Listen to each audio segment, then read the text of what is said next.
In a kingdom forged by magic, a savage war for the throne is about to reach its bloody finale. Tonight, the second prince, a man whose face screams villain, lounges on his throne, waiting for the word that will seal his victory. A sycophantic mage bows low, his eyes glazed with fanaticism, assuring his highness that the crown is as good as his. But the party's just getting started. Screams suddenly erupt from outside, and the prince goes from smug to full-blown tyrant.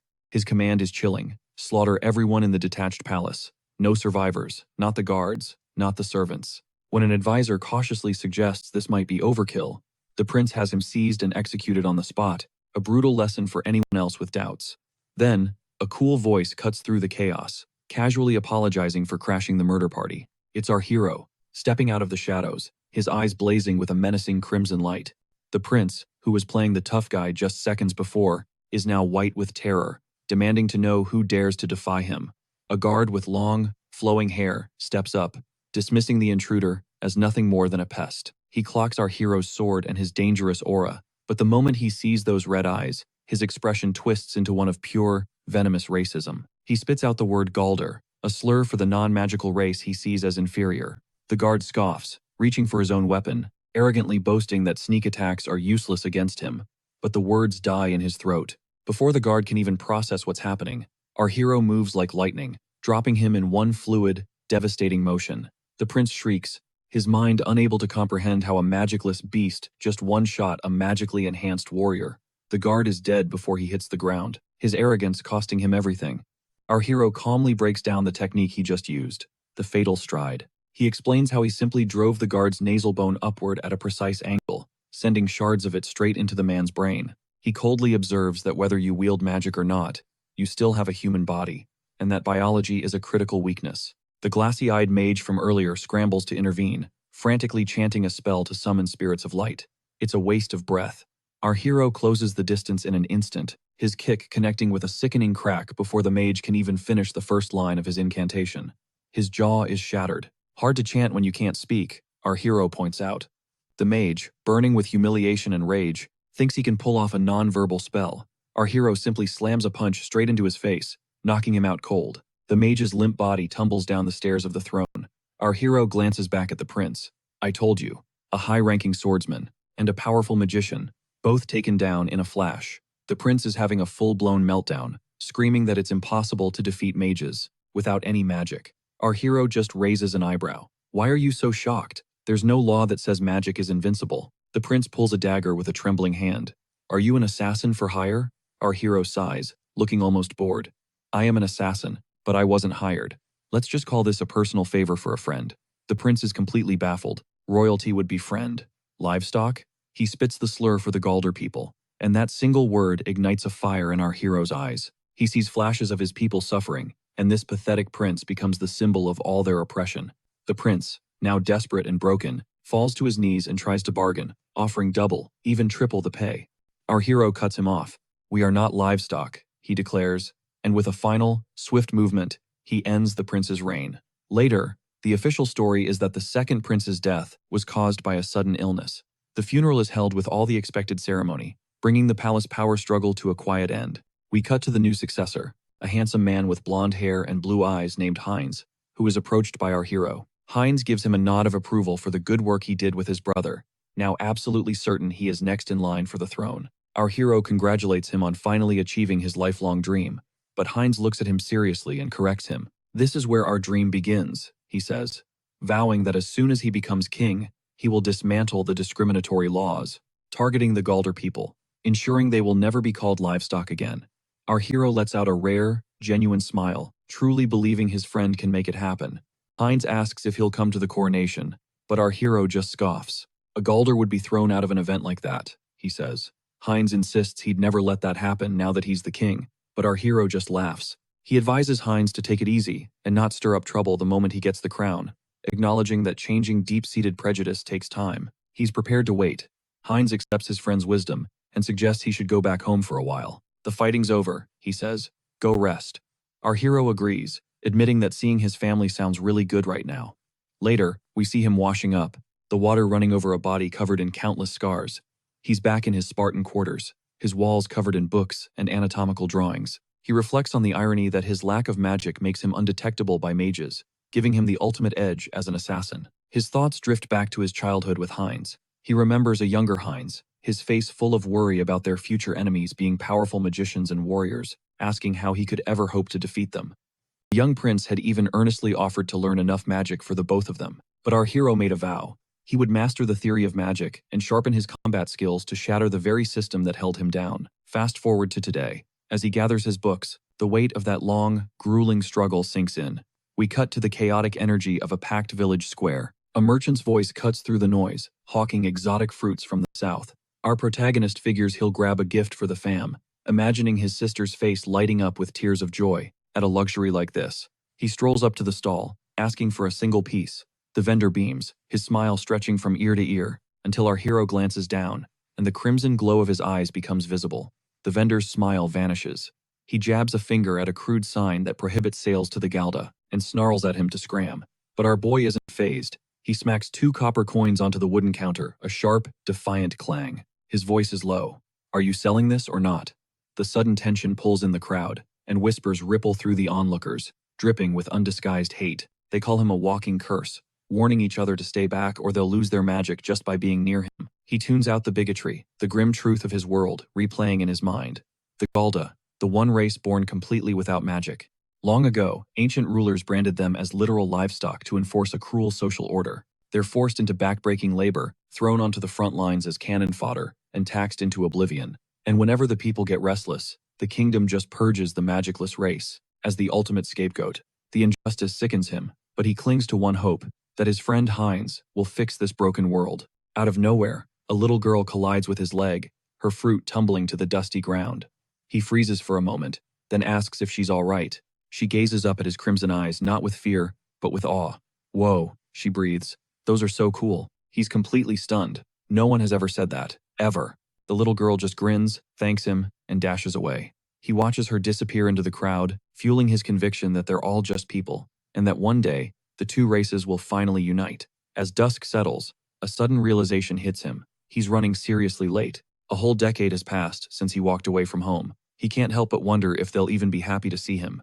A warm picture forms in his mind, of his mom, stirring a pot by the hearth, nagging him to bring a wife home next time, and his little sister, Elena, who'd totally roast him about finally getting a girlfriend. He remembers his mom's parting words, "Give it everything you've got, but if it's too much, you can always come home." He grips a red talisman in his hand, a surge of excitement coursing through him. He's finally going home, but as he crests the final hill, and his village comes into view, his world shatters.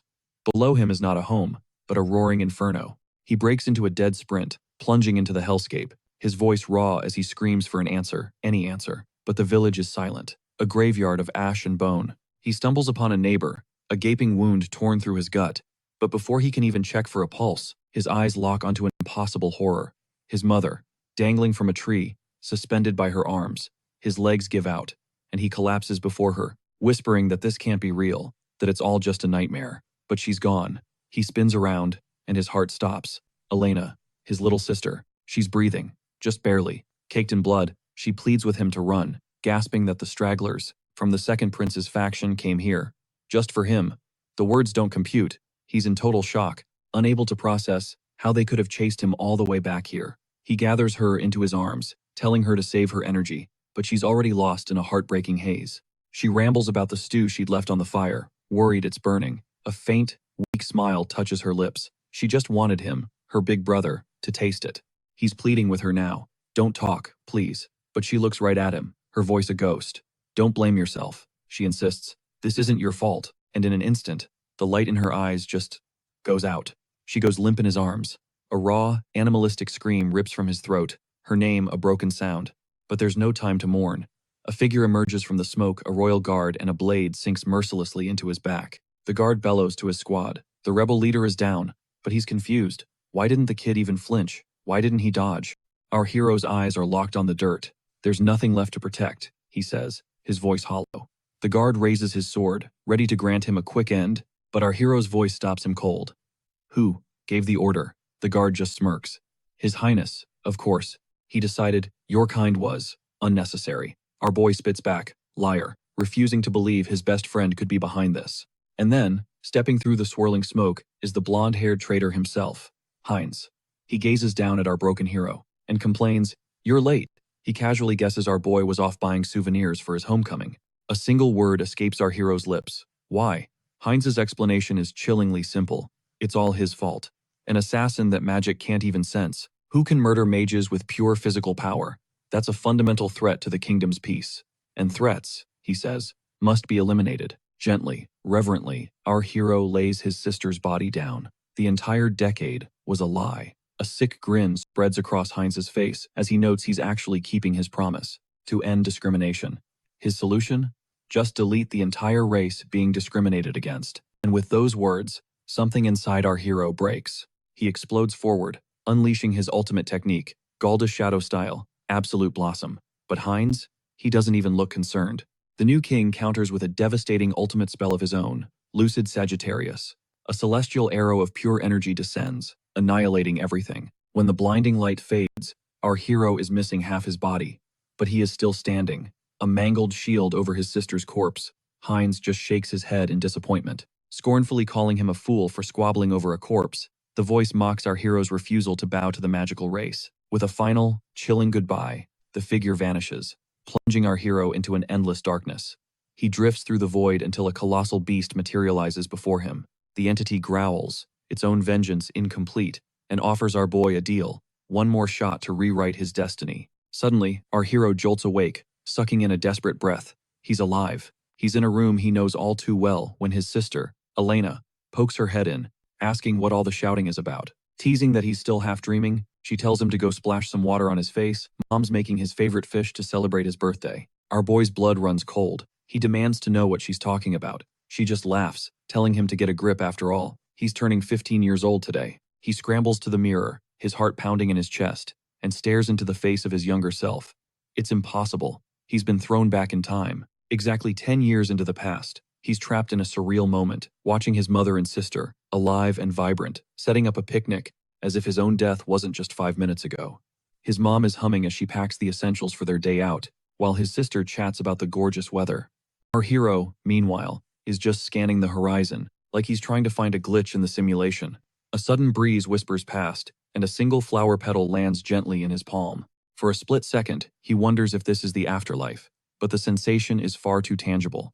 The feeling of the wind, the delicate texture of the petal, and the muscle memory from his brutal martial arts training are all humming beneath his skin. He realizes he still possesses the 4 great techniques he dedicated his entire life to mastering. The stench of his burning village and the phantom agony of a laser piercing his chest try to drag him back into that hell. But his sister's voice shatters the traumatic memory. She asks if something's wrong, telling him he looks like he's seen a ghost.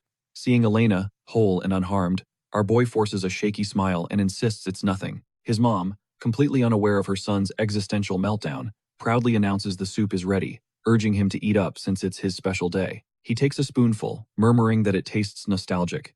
His mom just looks baffled, reminding him she made the exact same soup for him just the other day. The confirmation hits him like a tidal wave. He really has returned to the world of 10 years ago. Meanwhile, in another part of the kingdom, we cut to an enigmatic woman with piercing green eyes and jet black hair, riding a horse and flanked by 2 guards. She's clearly on an urgent mission to rally students, but her escorts apologize for being unable to secure a higher-ranking magician for her protection. The woman voices her concern about potential civilian casualties, but one of the guards just dismisses it with some disgusting, casual bigotry. He points out they're about to enter the Gilda Autonomous District, and since the Gilda are viewed as little more than cattle instead of actual people, he sneers, there's no reason to sweat any collateral damage. The woman's eyes narrow with suspicion at his callousness, but she knows they have to press on. Back at the picnic, our hero is mentally scrolling through the grim career options he faced at age 15. With no father and no cash, his life was a trio of dead-end paths. He could become a low-wage laborer, flee the town and likely starve, or enlist as a mercenary, since his people lack magic but possess physically superior bodies that are nearly impossible for mages to detect.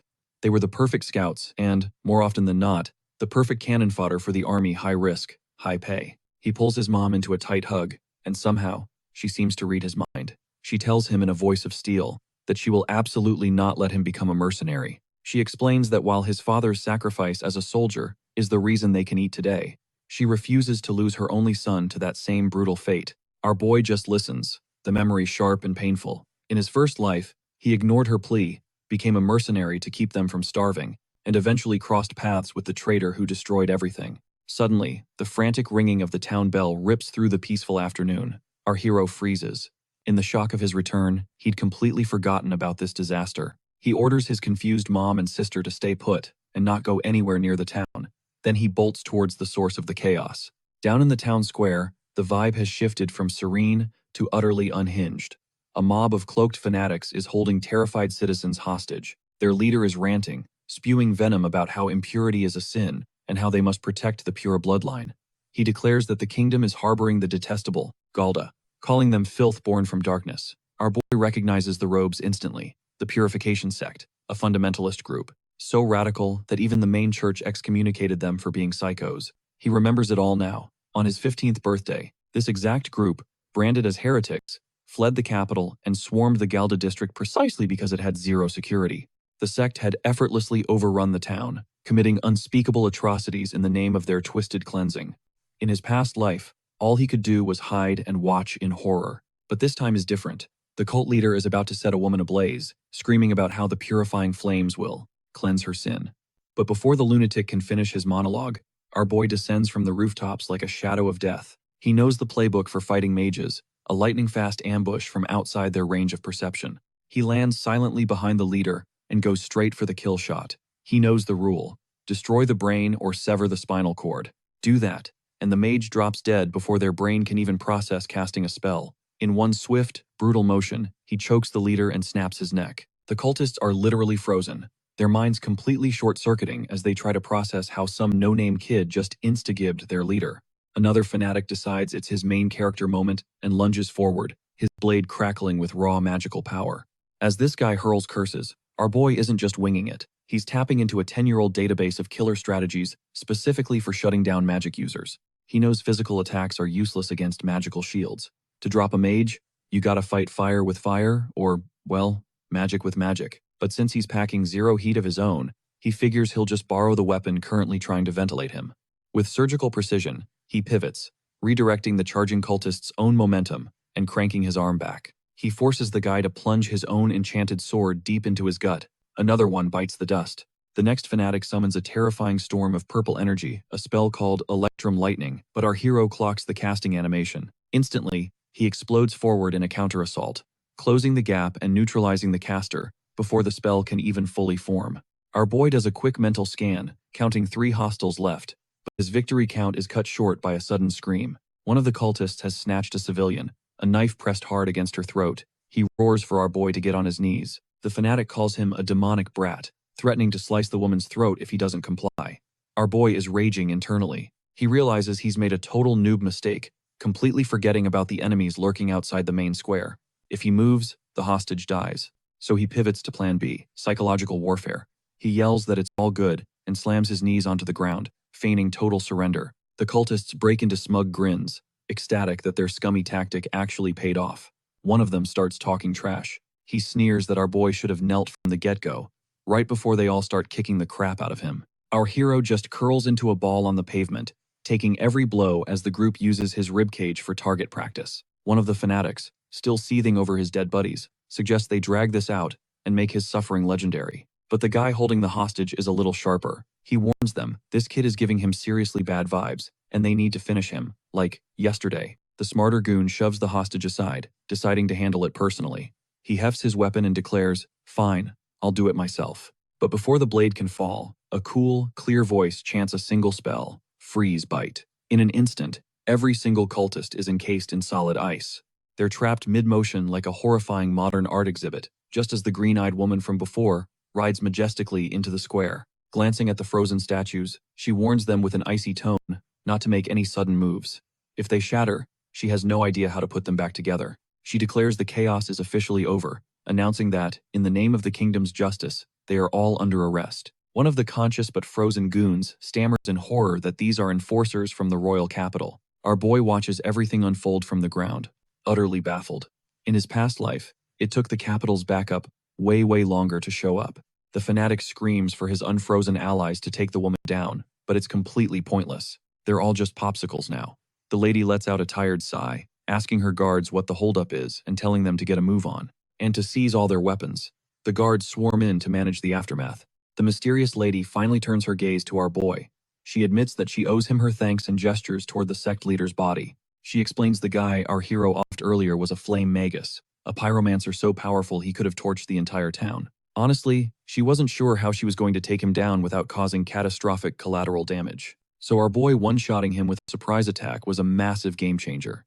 It dawns on our hero that his actions just rewrote history. Because he took out the big boss early, the kingdom mobilized its forces way faster. The lady offers a slight smile and asks if there's anything he desires as a reward.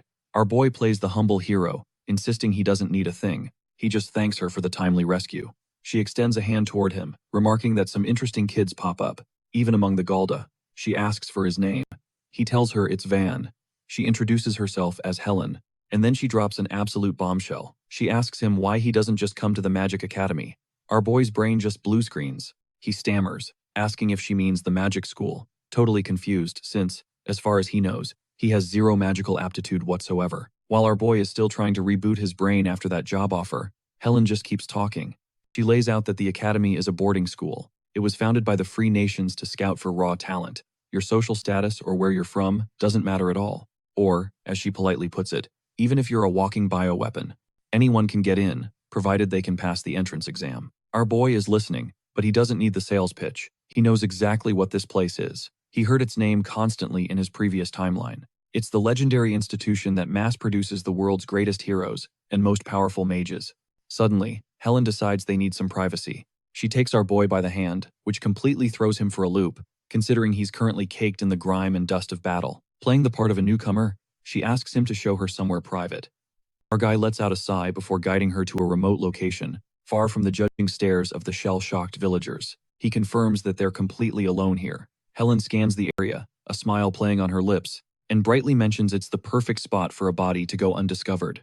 Before our hero can even process her grim sense of humor, she snaps her fingers. Sogetta Lazaro. A magical arrow erupts into existence an inch from his face, but our boy's expression doesn't even twitch. He can't use magic, so he doesn't. And he doesn't feel panic, because for him, this is just another Tuesday. Instead, he unleashes a terrifying burst of pure physical speed, slipping into her blind spot and vanishing from her vision in an instant. Helen is floored. Her first thought is teleportation magic, but her senses register zero mana expenditure. He literally just outmaneuvered her eyes with raw physical power. Before her brain can even tell her to turn, he's already positioned behind her, poised to attack. His voice is ice as he tells her to cut the crap. But Helen? She's absolutely beaming, clearly having the time of her life. She observes that he talks, and carries himself like a battle-hardened veteran, not some 15-year-old punk. She presses him, asking just what he's been through. It clicks. This whole thing was a test. Helen shamelessly admits to a personality quirk where she prefers to confirm crucial details, through a bit of casual violence. She then highlights how completely insane it is for a magicless kid to get the drop on a mage with just his reflexes. Our boy just fires back, "So what if I can?" And that's when Helen drops the absolute bombshell. She believes he has the potential to completely rewrite the grim future of the Galder race, but only if he enrolls in the academy. There's a special path he can walk. The gears in his head turn at lightning speed. "Student knighthood," he says. She seems genuinely surprised that he's even heard of it. The student knighthood is an elite system that skyrockets students who pull off legendary feats during their time at the academy. Anyone who earns the title, regardless of their background, gets to establish a brand new noble family, and the territory they're gifted is almost always tied to their hometown. If he pulls this off, he would become the official lord of the Gilda district, his own territory. The sheer possibility stuns him. He's forced to admit that this wild idea had crossed his mind before, but in his past life, he was too old, too bitter to even attempt it. This time around, he's still under the age limit, but he's a realist, through and through.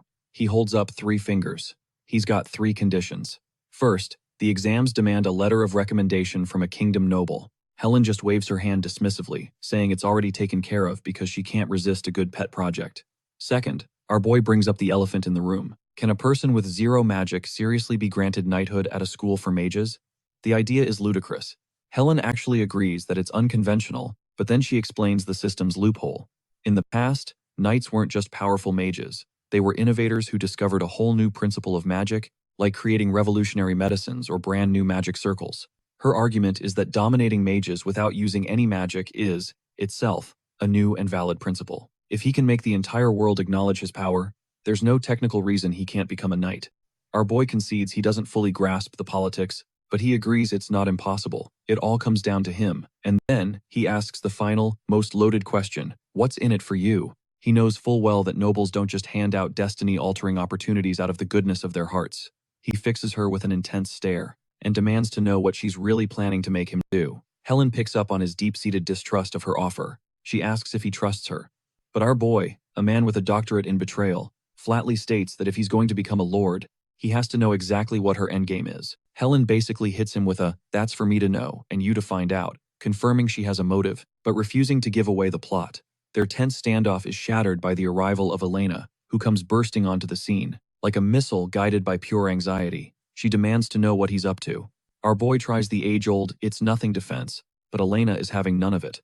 With tears welling in her eyes, she chews him out for always insisting he's fine. Just moments before he does something unbelievably dangerous, she asks if he has any idea how much she and their mom were freaking out. Helen rises to her feet, cutting through the family meltdown with a few cold, hard truths. She tells our boy he doesn't have to trust her personally, but lays out the undeniable fact that if he secures a knighthood, he gets the legal power to shield his sister and his family from harm. That part, she says, isn't a trick. She swears it on her name, Helen St. North. The next few days are a complete blur. When his mom found out he'd fought the cult, she looked like she aged 5 years in 5 seconds. But after the entire village showed up to shower him with thanks, she finally relaxed. Ruffling his hair, she sighs that he's his father's son, no doubt about it. Then our boy drops the atom bomb. He declares he's heading to the Magic Academy in the capital. His mom and sister just look at him, like he just announced he's moving to the moon. Elena immediately points out the massive flaw in his plan, reminding him he'll be surrounded by magicians, who utterly despise their people. Our boy puffs out his chest, claiming a Galdos loses to no one. But deep down, he knows he's making a colossal gamble. He'd spent days weighing every angle. In his last life, his career as an assassin was only successful because he had partnered with the second prince, that blonde-haired traitor. In this life, he would rather chew on glass than ever work with that man again. Look, he has no clue what Helen's real game is, but he needs a new playbook to take on the kingdom, especially since they already killed him once. A little backstabbing seems like a small price to pay. He gathers his family and lays his cards on the table. His mission is to obliterate the systemic discrimination against the Galdos. In this nation, the words hit his mom hard. For a second, she sees the ghost of her husband standing in her son's place. She knows that fighting him on this is a lost cause. He's just like his father, wiping a single tear. A smile of resignation and pride spreads across her face as she gives him her blessing. Then she drops a question that hits like a ton of bricks. Does he actually have the cash for exam fees and tuition? Because this elite academy isn't exactly a charity. Our boy's brain just blue screens. In all his grand strategic planning, he totally forgot about the final boss, capitalism. He starts to spiral, and his mom just sighs, promising she'll find a way. Elena immediately jumps in, offering to get a job and grind to support him. Our boy starts physically shaking. He flat out refuses to let his family sacrifice their lives for his war. He considers finding work himself, but the pay in the Galda district is straight up garbage. Luckily, the plot armor activates. The money issue is instantly vaporized by Helen, who casually chucks a fat sack of gold coins at him. Our hero is totally bewildered, but she just explains. It's the bounty for that cult leader he unalived.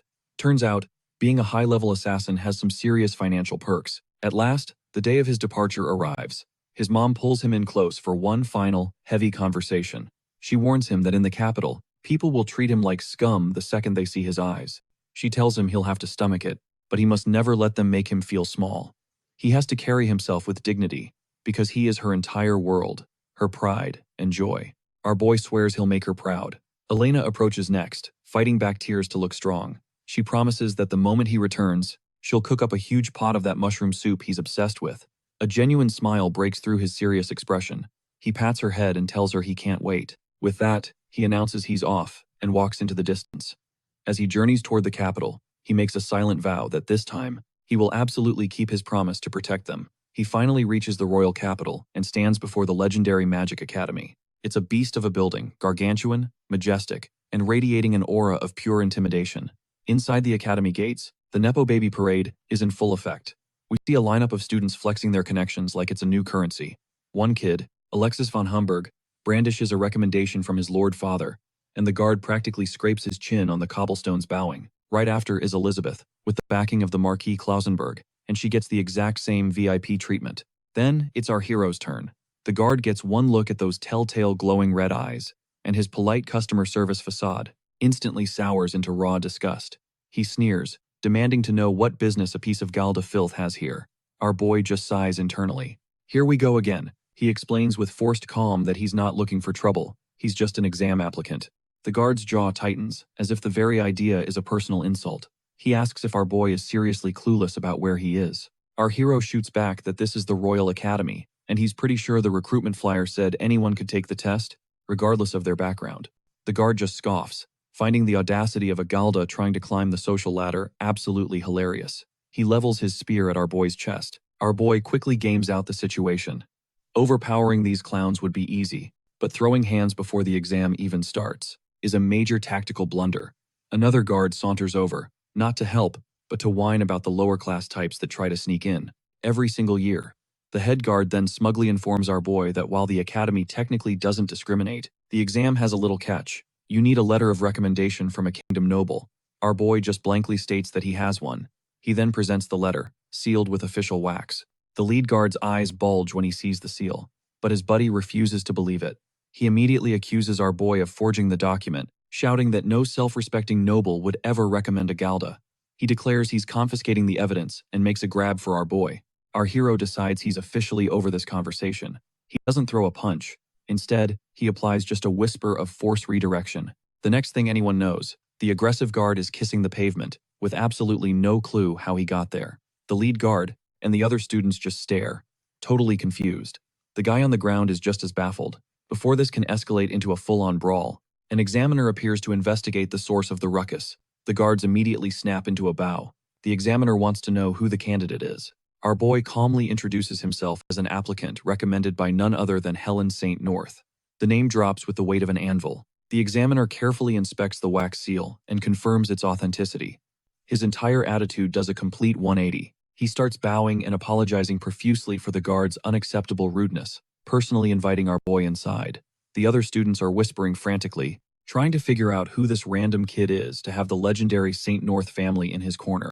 Our boy starts to realize that Helen might be an even bigger deal than he imagined. Once inside the grand hall, our hero scans the competition. He spots a short guy with green hair named David, the child of flames. He sees a girl named Linaris, a wielder of divine power. A chill runs down his spine. He recognizes them both instantly, from his past life. In that timeline, these two were celebrated as heroes of the kingdom, star graduates of this academy. They carved out legacies on the battlefield, but during the war for the throne, they devolved into nothing more than corrupt dogs for the princes, and in the end, our boy was the one who personally executed them. He realizes that in this life, they are still just kids. He's got to throw down with these privileged kids, right in the spotlight. It's not going to be a walk in the park, but if he can actually pull this off, he might just be able to reshape the entire kingdom. And of course, the vibe is instantly shattered by the arrival of some generic bully. A pompous noble student jabs a finger at our boy, and has the nerve to ask how he dares to stand there so calmly with those crimson eyes. Our hero dryly shoots back that it's his own damn business where he chooses to stand. The noble gets completely triggered, ranting about how he's the kingdom's future. While our protagonist is nothing more than livestock, our boy thinks through his options. In his first life, he put up with this crap constantly. It would be so much simpler to just bow his head and kill the drama. But then his mother's words echo in his mind. Live with your head held high. If he caves to these contemptuous glares now, a future of equality will never be possible. The noble kid finally snaps. He screams and violently grabs our boy by the collar. Our hero looks him dead in the eye and notes that the noble made the first move. And then he smirks. He seizes the kid's arms and masterfully forces him down to his knees. The kid is completely stunned. Our boy breaks down the mechanics of the harmony technique while pinning him to the ground. Instead of meeting an opponent's force head-on, he synchronizes his own power to manipulate their entire movement. It's the exact same move he used on the guard just a little while ago. He cheerfully offers to make the kid feel even more dizzy. The bully scrambles to his feet, humiliated and seething, and begins chanting a magic spell, shouting, "You bastard!" But a sharp voice slices through the tension, commanding them to stop. Prince Heinz has officially entered the chat. The blonde-haired traitor struts in, radiating a sickeningly fake benevolence. He announces that the Golda people are also cherished companions of the kingdom, and that everyone should work together, not fight amongst themselves. The bully instantly grovels, terrified in the presence of royalty. Heinz casually dismisses the formalities. He claims that for today, he is just another candidate taking the exam like everyone else. He asks to be treated as an equal. Then he turns his attention to our boy and smiles. Our hero stares back, the alarm bells in his head screaming at maximum volume.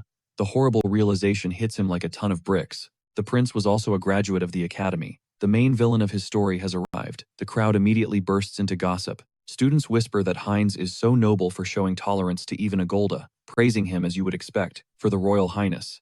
Our boy listens in and realizes that in his previous life, he'd heard the exact same garbage. Heinz used to brag about his time at the academy, painting a picture of himself as a humble student. Heinz smiles at our boy, admitting that he's on edge too, since the entrance exam is notoriously brutal. He proposes they both give it their all as fellow candidates and extends a hand for a handshake. Our boy just stares at that offered hand. He knows precisely what it symbolizes. It's a calculated handshake that sets anyone at ease, engineered to make people instinctively open up their hearts. It's the perfect politician's weapon, but our boy sees the rotten soul lurking behind that charming smile. He knows the real Heinz standing right in front of him. Our boy could kill him.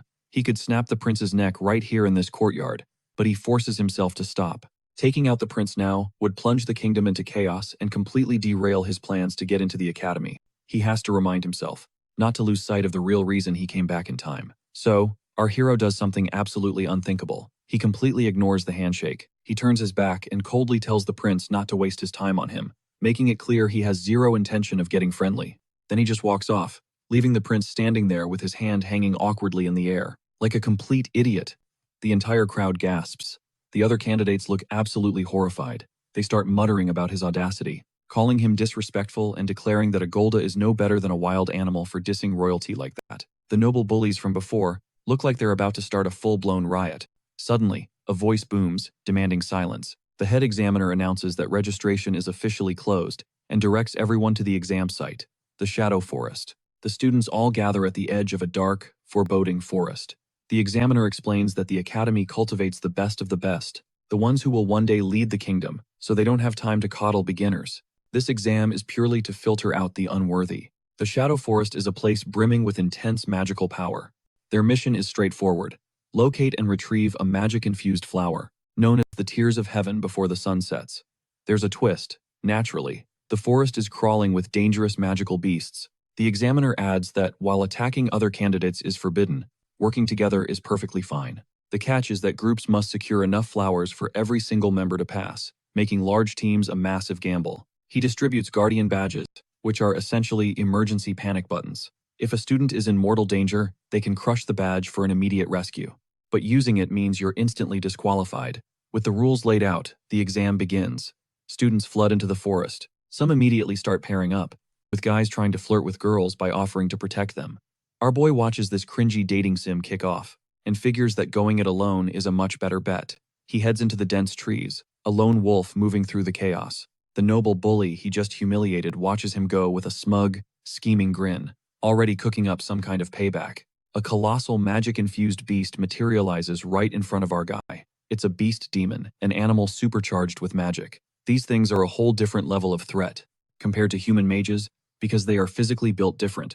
But our hero is completely unfazed. He became a stone-cold assassin by hunting these exact creatures as a mercenary for years. He preps a technique called a crushing strike. This isn't your typical sharp jab. It's an attack that unleashes a devastating impulse, sending a shockwave that blasts right through surface defenses to obliterate everything inside. It's the perfect tool for dealing with mindless monsters. With one clean hit, the beast just collapses, dead. Our boy scoffs, tough break, but his words aren't for the fallen creature. His gaze shifts ever so slightly, locking onto two students trying to spy on him from behind a tree. The two lurkers are the noble punk's cronies. They're totally bugging out that this Galda just one-shotted the beast, immediately assuming he pulled some dirty trick or used poison. One of them gets cocky, boasting that cheap shots won't work on his wind magic. The other one is hesitant, reminding his buddy that they're not allowed to interfere, but the first guy just brushes it off, saying the examiner won't care if one rude Galda just happens to disappear. Even if they murk him, no one's gonna bat an eye. Meanwhile, in a shadowy corridor of the academy, a much darker plot is brewing. We see the second examiner, the hater, striding along with a shaky guard. The examiner demands the key to a very specific cage. The guard is terrified, asking if he's for real. The examiner just flashes a slimy grin, promising the creature inside is locked down with control magic. He unlocks the cage to reveal a gigantic, horrifying, cursed beast.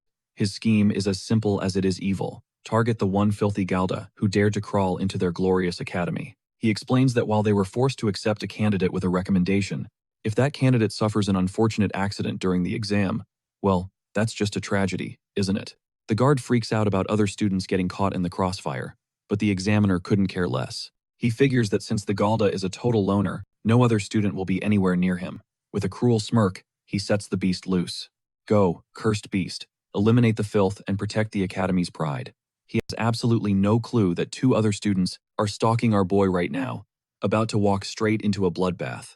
Back in the observation room, the tension is getting thick. The examiner with the pink hair has a seriously bad feeling about this year's test. He turns to the corrupt examiner, who just waltzed back in, asking where he went. The shady guy puts on an innocent smile, insisting everything is running smoothly, and he was just prepping for the next stage. But the pink-haired examiner narrows his eyes. He knows a liar when he sees one, and his internal alarms are screaming. Deep in the forest, our hero finds his objective. He spots a flower. That's a perfect match for the description. It's the tears of heaven. He knows that if he just grabs this and heads back, he's passed. But before he can secure the bag, he speaks into the seemingly empty air behind him. It's about time you guys showed yourselves. The noble bully and his lackey emerge from the darkness. The noble sneers, I guess it's true that Galdas have the noses of dogs. Our boy turns around, a smirk playing on his lips. Nah, he corrects him. It's just experience. Cowards always like to come from behind. In his head, he can't help but roast himself, since he used to be an assassin, who exclusively attacked from the shadows. But he figures he'll leave that part out. The lackey warns him that his cool act is about to end. The noble bully drops the pretense and gets right down to it. You're not fit for this academy, he declares, and we're here to prove it. Our hero just sighs, cutting through the BS. He points out that the noble is just mad, because he got embarrassed in front of everybody earlier. It's just petty pride, he says. The noble absolutely snaps, yelling he's going to beat that smug look off his face. Our boy instantly analyzes the threat. He's looking at a classic sorcery combo. 1 sorcerer blade user, and 1 spellcaster mage. He does a quick mental scan of his internal textbook on magical combat styles. They generally fall into 3 categories. First, spellcasters, who launch magic as spells. Second, sorcerer blades, who infuse their weapons with magic. And third, martial artists, who channel magic directly into their bodies for superhuman abilities. Teaming up with different styles is a smart play, as they can cover each other's weaknesses. Our boy has to admit, the kid thought it through. They might not look like they have any real-world fighting experience, but at least they've got the guts to start something. But this puts our boy in a political bind. He can't just kill these 2. If a Galda dies out here, it's chalked up to an exam accident. But if a noble's kid dies, their family will mobilize every asset they have to hunt down the killer. The nobles of this country are descended from warlords who built their power on bloodshed. That savage temperament is still in their blood. And since our boy has chosen to walk a brighter path in this life, he has to play it differently. He won't kill them. He'll just dismantle their spirits so completely they'll wish they were dead. The noble bully glares, clueless about the world of hurt he's just invited. That arrogant look in his eyes pushes the noble over the edge, and he bellows the name of his technique, Gale Blade Bending Sky. A vicious attack flies out. But our hero clocks the invisible danger in a heartbeat, sidestepping a fatal blade of wind with the slightest of movements. The gust slices through the exact spot his neck was a millisecond ago. The noble smirks, gloating that this is the secret art of the House of Walrex. It forges an unseen blade from wind, the perfect tool for assassinating someone who can't sense magic. He taunts, asking if our boy is shaking in his boots yet. He even suggests that if our guy kneels and begs for his life, he might just let the earlier insult slide. Our hero is completely unfazed. He deadpans that it's a pretty useful magic trick for the summer. He then asks if the whole job of House Walrex is to provide a gentle cooling service for the royal palace. The noble's face turns a shade of furious purple. He shrieks that he'll murder him and unleashes the exact same spell again. Our guy dodges it again without breaking a sweat. The noble is floored. It finally clicks that these movements aren't just a fluke. This Galda can actually see it. Of course he can see it, our hero thinks. The kid's killing intent is so potent, it's practically leaking from his pores, making the invisible attack shine like a giant neon sign. The noble brat tries to spam the move one more time. He launches yet another wind blade, but our boy has already downloaded his entire combat pattern. He evades with 0 effort and closes the gap in an instant, and plants his fist squarely in the noble's stomach. The kid folds up like a cheap suit and slams into the ground. The sword-wielding goon screams. Calling our hero a bastard, he lunges in for an attack. Our guy instantly analyzes the glowing sword. It's just a basic enchantment. The blade is deadly, yeah, but if you stay away from the sharp bits, it's just an overpriced metal stick. Now, In theory, the tip of a sword moves 2 to 3 times faster than a punch. Physics is usually pretty strict about stuff like that. But for our hero, physics is more of a guideline. He unleashes some seriously high-speed footwork. He slips past the danger zone entirely, choosing to control the lackey's wrist instead of the blade. With one clean twist, he redirects all of the guy's momentum, and the second punk eats dirt right next to his buddy. Our hero turns back to the wind user, deciding it's time to teach him what real fear feels like. He says he wants to push things further, that he can't hold back anymore. The kid, finally realizing how massively outclassed he is, loses his nerve completely. He starts babbling apologies and pleading for mercy, but our hero cuts him off mid-sentence. He says, "Hold on a minute, something feels wrong." He warns the two of them to get away from him immediately. Out of nowhere, a colossal shape smashes through the forest. An enormous beast is barreling right at them. Our hero knows what it is on sight. A hellboar, a demon fang beast. Think of it as a living battering ram made of pure muscle and a terrible attitude. The two noble brats just stare, their faces frozen in horror. One of them stammers that it's impossible. Why is a high-level magical creature in an exam for beginners? Our boy is already calculating the threat level. The beast is known as the Cursed Fang. Its charge, supercharged by incredible magical energy, hits with the impact of a siege cannon. Our hero plants himself between the beast and the nobles, yelling for them to run if they still can. The wind user just shakes his head. He gestures to his leg. From when our hero dropped him, his ankle is fractured. Just standing is a struggle. Our boy runs the mental math. Carrying them while trying to escape is suicide. Losing even a little speed is a death sentence against a monster that hunts its marked prey without mercy. He tells them to smash their guardian badges and call for backup. He'll buy them whatever time he can until the examiners show up. But the noble kids flat out refuse.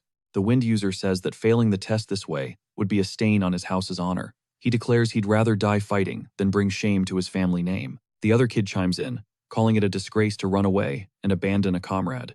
Our hero just listens to this absolutely unhinged logic, and his patience snaps. He slaps his own forehead, groaning at their stupidity. He calls it what it is: cheap pride. The Walrex kid gets offended, demanding to know what he just said. Our hero just stares him down. He asks if their so-called pride is just about dying for no reason. He tells them that if they're going to fight, then they damn well better fight to win. Isn't that the true pride of the kingdom's nobility? The noble kid looks at this unbelievably cocky Galda and has a moment of clarity. He's right. He grinds his teeth and forces himself back onto his feet. Standing shoulder to shoulder, our hero and the two injured nobles turn to face the charging monster as one. The scene cuts back to the safe observation area, where the corrupt examiner is standing around with a suspiciously self-satisfied look on his face. He's just gazing at the sky, smiling like a man who just got away with the perfect crime. The other examiner, the one with purple hair, asks him what he's grinning about. The corrupt official just brushes it off, saying he was lost in thought. He then asks, way too casually, if anyone has activated their guardian badge to signal for help yet. The purple-haired examiner glances at the status board and shakes her head. It's been radio silent. The corrupt examiner's grin gets even wider. Excellent, he thinks to himself. It seems the little brat didn't even get a chance to scream. His internal monologue lays out his entire twisted plan. Before the test even began, he'd confiscated all the candidates' luggage for an inspection. He made sure to take our boy's belongings, and he let the demon fang beast get a good, long sniff of the scent. By now, the monster should have already taken care of business. All that's left is to wait for the tragic news to come in. Meanwhile, back in the woods, there's zero chill. The hellboar is absolutely raging, thundering towards them like an out-of-control locomotive. Our guy instantly takes charge, yelling that he'll intercept the beast head-on, while the other two blast it with everything they've got. But the noble kid, dripping with arrogance, just scoffs, firing back. And who put a Gata in charge? But even with that salty attitude, he starts prepping his spell. With no time to waste, our hero launches himself into the path of the charge. He unleashes a move called Counter-Strike. His inner monologue breaks down the science. It's a precision blow designed to predict an enemy's assault and slam the precise origin point of their movement. For a four-legged beast, that's the head. The connection is flawless. Except, the universe had other plans. The hit does nothing. A wave of dread washes over our boy as he understands that he'd time-traveled back 10 years, losing all his adult strength in the process. His current 15-year-old frame just doesn't have the mass to drop a monster this huge. The boar barely flinches and keeps plowing forward. The two nobles finally cast their spells, but the magic just sparks off its hide like tiny rocks. Our hero screams for everyone to hit the deck. The entire group is sent flying, skidding across the forest floor. They stumble to their feet, completely battered. One of the kids groans that his wind magic barely saved him from a death blow, but a second round like that is a no-go. The sword user is totally losing it, wailing that his blade was completely useless. "Is this it?" he cries. But our boy just gets up, brushing the dirt off his shoulders. He just says, "All right, round 2. The nobles stare at him like he's lost his mind, screaming that they can't even scratch its magic defenses. This is where our boy flips the script, transforming into a tactical mastermind. He turns to the wind user, giving him a massive pro tip. He tells him to infuse his wind spell with rocks. It won't be a slick, invisible blade anymore, but the extra weight will give it some real stopping power. Next, he pivots to the swordsman. He explains that if slashing isn't cutting it, he needs to switch to thrusting. He tells him to lay his blade flat, aim for the space between its ribs, and pour every ounce of his magic into one tiny point. On the tip, the noble kid is just baffled. He asks what our guy is even planning, pointing out that since our boy's injuries are light, he should just use them as bait and make a run for it. He's totally given up, saying there's no way they can win, and that our boy should just save himself. He tells him not to hold back, reminding him that he tried to off our boy earlier, but our hero just brushes off this whole dramatic self-sacrifice thing.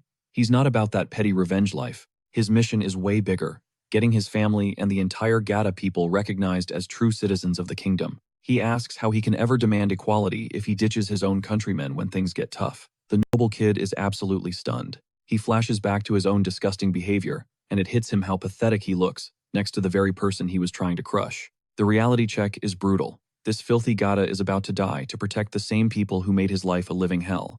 With renewed resolve, they clench their jaws and get back on their feet. Our hero roars that the beast is coming and orders them to attack as one. The unluckiest trio in the entire forest braces themselves to take down this pig. The noble kid takes the advice to heart, and his strategy gets an instant glow-up. He weaves debris into his wind magic and screams the name of his powered-up attack, Black Dust Rending Sky. A vicious, dark blade, packed with sand and grit, smashes into the demon fong, completely blinding it. Nice, our boy thinks, as the dust cloud buys them a crucial second. Now it's his opening. He recalls a key piece of anatomy about four-legged creatures that's different from humans. Their shoulder blades aren't fused to the spine. This gives them incredible flexibility for sprinting, but it also creates a massive weak spot against sudden force from the side. He activates the harmony technique, rotation. He perfectly exploits that structural flaw, hijacking the beast's own momentum, and with a powerful twist, sends the colossal boar crashing to the earth. He screams at the swordsman, "Thrust, now!" Its heart is exposed right under the front leg. Fueled by adrenaline, the sword kid charges in. He lunges forward for the kill shot, but in that final, critical moment, raw fear takes over. He freezes up because of a split second of cowardice. He misses the heart. The blade sinks in, but the wound isn't fatal. The boar, now beyond furious and still very much alive, lets loose a devastating roar. The narrator chimes in that this is a unique skill only high-level demon fong beasts possess. It's a scream packed with magic that slams into them like a physical shockwave.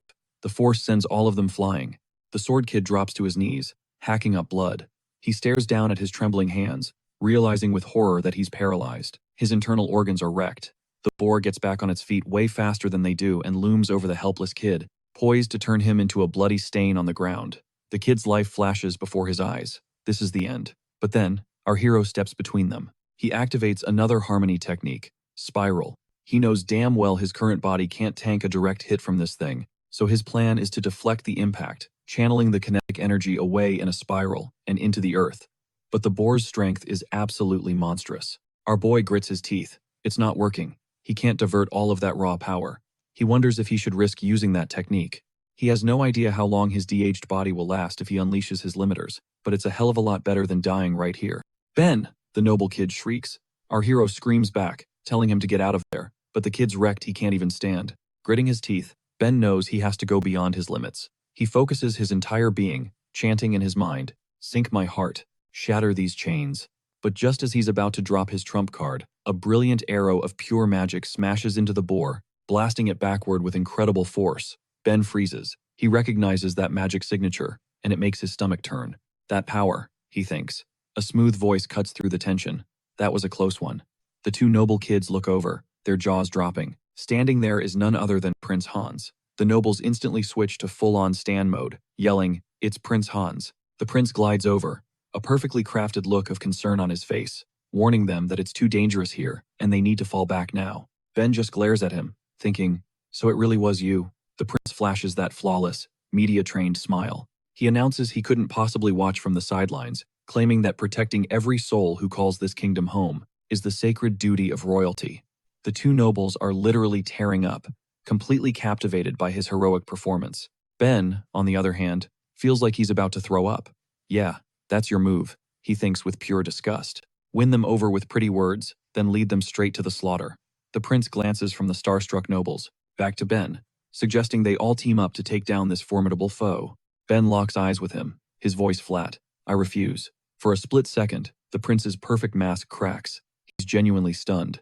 I'm sorry, what was that? Ben says it again, slow and clear. I said no, we don't need your help. The two noble kids look like they just saw a ghost. They start yelling at Ben, like, what is your problem? Show some damn respect to the prince. They point out that, if his highness hadn't stepped in, they'd be boar food right now.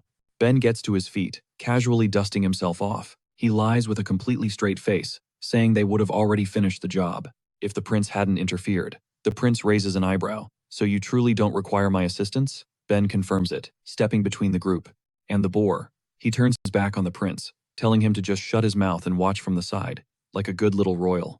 It's coming, Ben yells. The two nobles tense up, pure adrenaline forcing their battered bodies to respond. One of them snarls, this time, I'll get in at least one clean hit.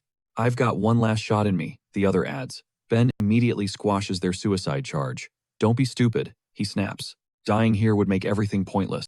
Wait for my signal. Prince Hans just stands there, completely thrown. People are supposed to beg for his help, not tell him to sit down and be quiet. Let's finish this.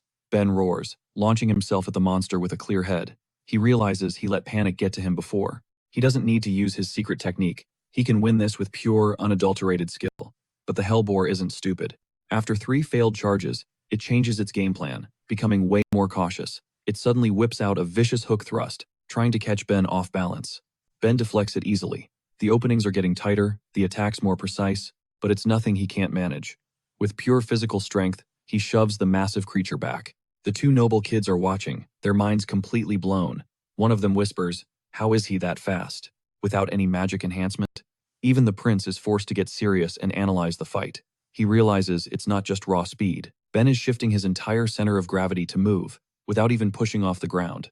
He has completely erased all the telltale prep movements that telegraph an attack. It's an insanely high-level technique that the prince has only ever witnessed from masterclass fighters. He stares, wondering, who the hell is this guy? But everyone watching sees the huge problem. As one of the nobles thinks, Ben's fighting spirit is off the charts, but his actual hits are doing 0 damage. Hitting a demon fang beast without magic is like trying to punch a brick wall. Even the prince shakes his head, thinking it's hopeless. But then Ben sees the monster's growing frustration, and a smirk spreads across his face. Perfect, he mutters. The plan was never to hurt it, it was to piss it off. And it is working beautifully. The beast completely loses its cool and starts winding up for a massive attack. Ben spots it, that telltale swirling energy of its destructive roar. This is the opening. Now, he screams. The wind user doesn't hesitate for a second. He unleashes his wind blade, but this time, just like Ben showed him, it's filled with sharp rocks and debris. This gritty, supercharged projectile rockets directly into the boar's wide-open mouth, shredding its throat and windpipe. Right as it tries to unleash its roar, the beast gags, its attack fizzling out as it chokes. In that instant, Ben launches himself high into the air, soaring over the stunned monster. He gives the noble kid a quick, nice one, and then lets gravity do the rest. He comes crashing down, unleashing a bone-shattering blow, the double twin. He smashes both fists into the beast's skull, driving the impact deep into its brain. And here's the breakdown of the insane physics behind our boy's finisher. The shockwaves from his left and right fists converge at a single point inside the skull. It's like 2 ripples colliding on a lake to create a single, devastating rogue wave. The boar's magic defense just vaporizes. Our boy roars that it's the last one. With the creature's defenses shattered, Ralph the swordsman steps into the spotlight. His blade finally lives up to the hype. He carves straight through the beast, splitting the Hellbringer clean in 2. The colossal pig collapses. The noble kids just stand there, gasping for air and staring at the massive corpse. They can't process the fact they actually managed to take down a hellboar. Our boy strolls over to Falk, the wind user, and offers him a hand up. He asks him if he can even move. Falk just groans, clutching his gut, completely convinced his organs are scrambled. Our boy hits him with a quick diagnosis. The boar's roar didn't turn his insides to mush. It was a nasty technique, using magic-infused sound waves. It's designed to mess with your semicircular canals, looks super dramatic and feels absolutely awful, but he points out that you can totally tank it. by literally just plugging your ears. Falk grumbles that he'll keep that in mind, even though he never wants to lay eyes on one of those monsters ever again. But a new problem just dropped, a math problem. They glance around and realize only 2 tiers of heaven flowers survived the fight. The rest were completely trampled in the chaos. The examiner's warning about large groups making things difficult suddenly hits different. This is exactly what he was talking about. The sun's already sinking, there's 0 time to find more, and there are 4 of them standing here. Falk takes the lead. He plucks one of the flowers and immediately presents it to the prince, asking him to take it. Our boy is just baffled, asking if he's seriously simping right now, handing the prize to the one guy who just stood back and watched the whole show. Falk fires back, telling him not to call it simping. It's the proper duty of a vassal. Then, Falk grabs the second flower and hands it straight to our boy. Our boy is totally thrown, asking if he's for real. Falk tells him not to get it twisted, he just doesn't want to be indebted to a Galtha. He then gives a proper introduction. My name is Falk, the Wind User. He gestures to his buddy. That's Ralph. He tells our boy he'd better remember their names. Our boy glances at the flower, then back at the 2 wiped-out nobles. He introduces himself simply as Van. He shakes their hands but just can't stop himself from killing the mood with a savage one-liner. He says, well, it's nice to meet you, but if you guys bomb the exam, it's not like we'll ever see each other again. Falk and Ralph immediately yell at him to shut his mouth, insisting they can still find more if they look right now. But that's when the prince decides it's his turn to shine.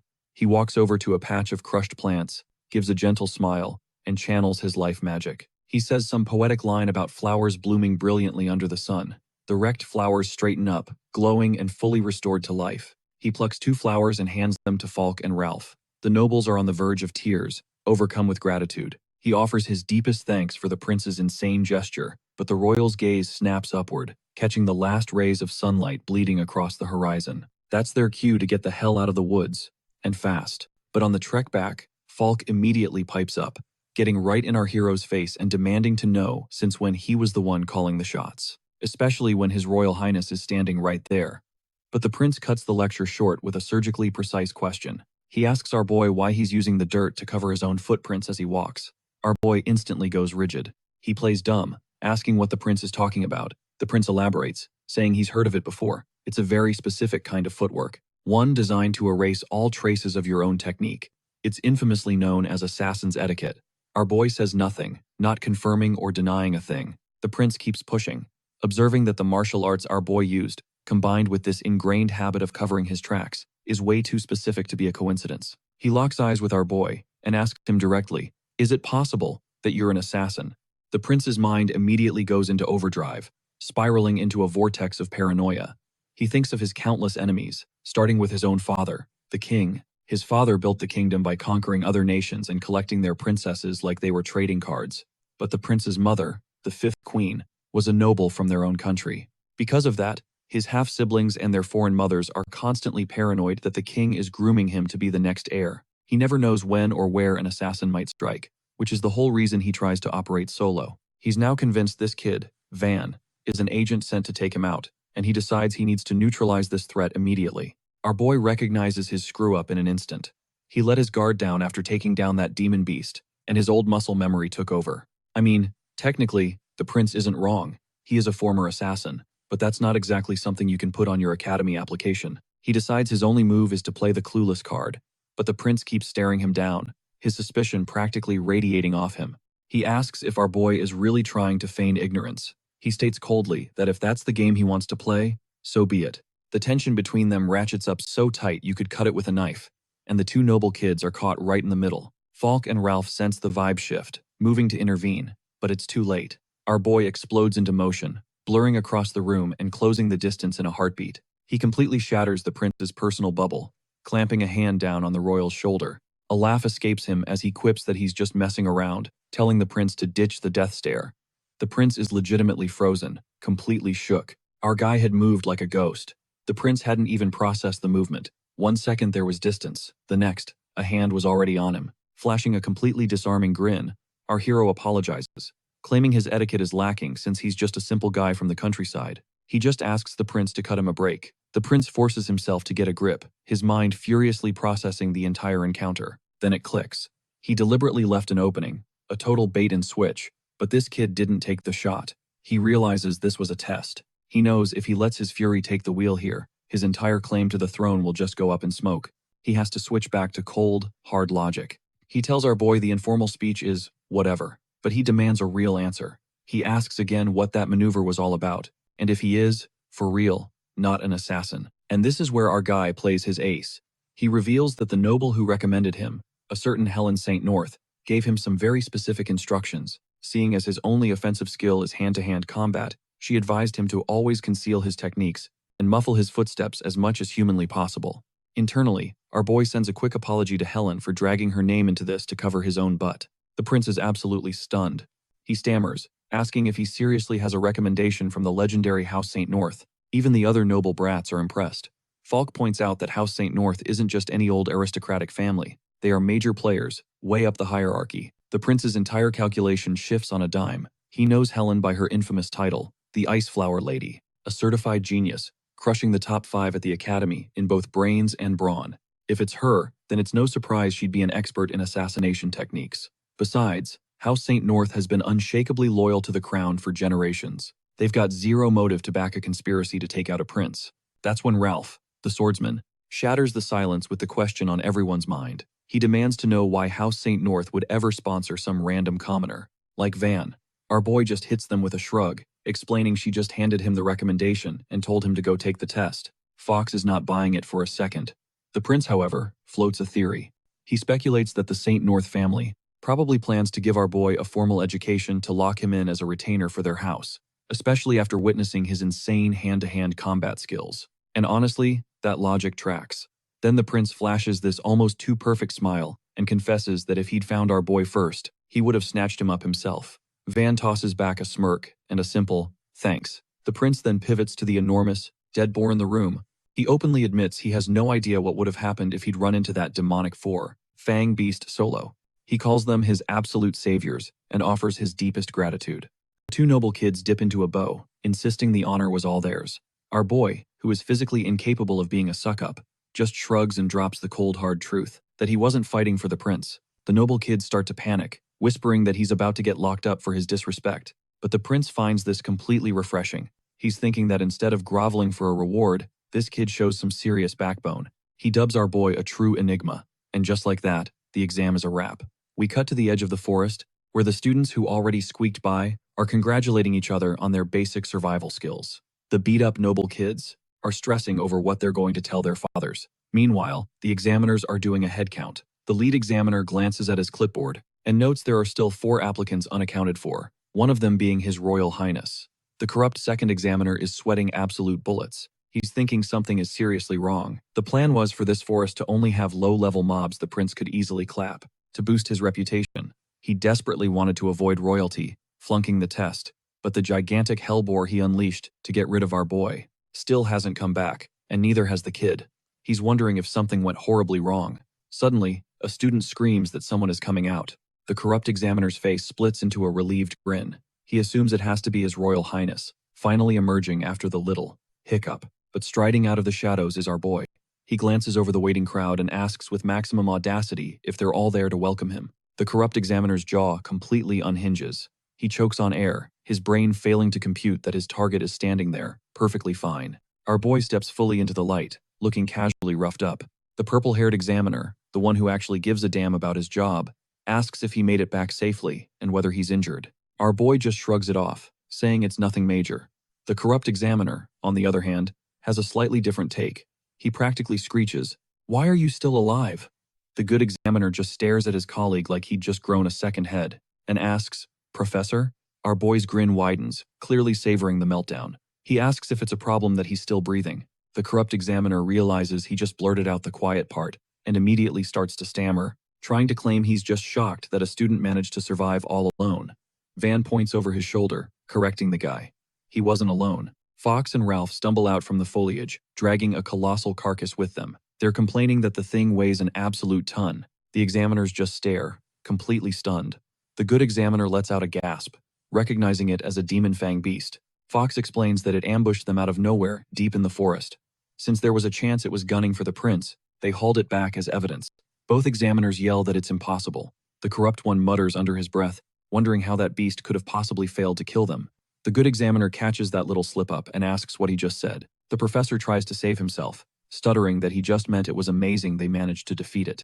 But that's when the kingdom's main character makes his grand entrance. Prince Heinz walks in, declaring that it was a truly spectacular battle. The corrupt examiner feels his blood turn to ice. He sent a hit squad monster after a group that included the heir to the throne.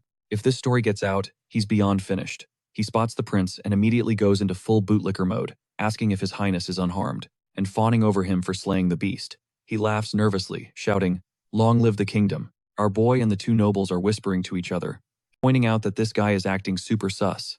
The prince immediately cuts off the praise. He reiterates that his role was minimal. He announces that taking down the demon fang beast was their accomplishment, pointing directly at our boy. He adds that without him, all of them might have been wiped out.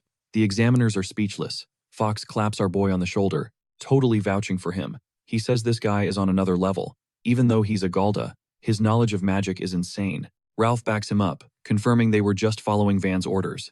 But the crooked examiner isn't buying it for a second. He scoffs. Why would a squad of nobles ever listen to a Gilda? That's when the prince cuts in, dropping the ultimate trump card. He coolly reminds everyone that our boy is sponsored by the legendary Saint North family. And just like that, his confidence makes perfect sense. Our MC lets out a silent sigh. Helen literally taught him nothing, but he decides to just roll with the flex. A wave of whispers immediately erupts through the crowd. The prince's public cosign, on top of the rumors about the Ice Flower Lady's personal recommendation, completely flips the script. Suddenly, people are murmuring that maybe, just maybe, some Gilda actually have skills. The honest examiner gives our boy a deep bow, thanking him for ensuring his highness's safety. Our MC, who is basically allergic to praise, just deadpans that he didn't protect anyone. It attacked them, so they fought back. End of story. He presents the flowers, kicking off the official procedures. The corrupt examiner, looking utterly defeated, starts reading the names of those who passed: Prince Heinz, Falk, Walter, Ralph Assenbach, and Van Krieger. The noble kids go wild, celebrating making it out alive. Our boy just watches them, thinking that somehow, against all odds, he's officially a student at the academy. The prince then turns to the good examiner, ordering him to file a completely truthful investigation report about the monster's sudden appearance. The shady examiner just stands there, dead silent. He knows his career is over. The scene cuts to the grand entrance ceremony. We're in a massive hall, absolutely packed with students. A speaker drones on at the podium, welcoming the new elite.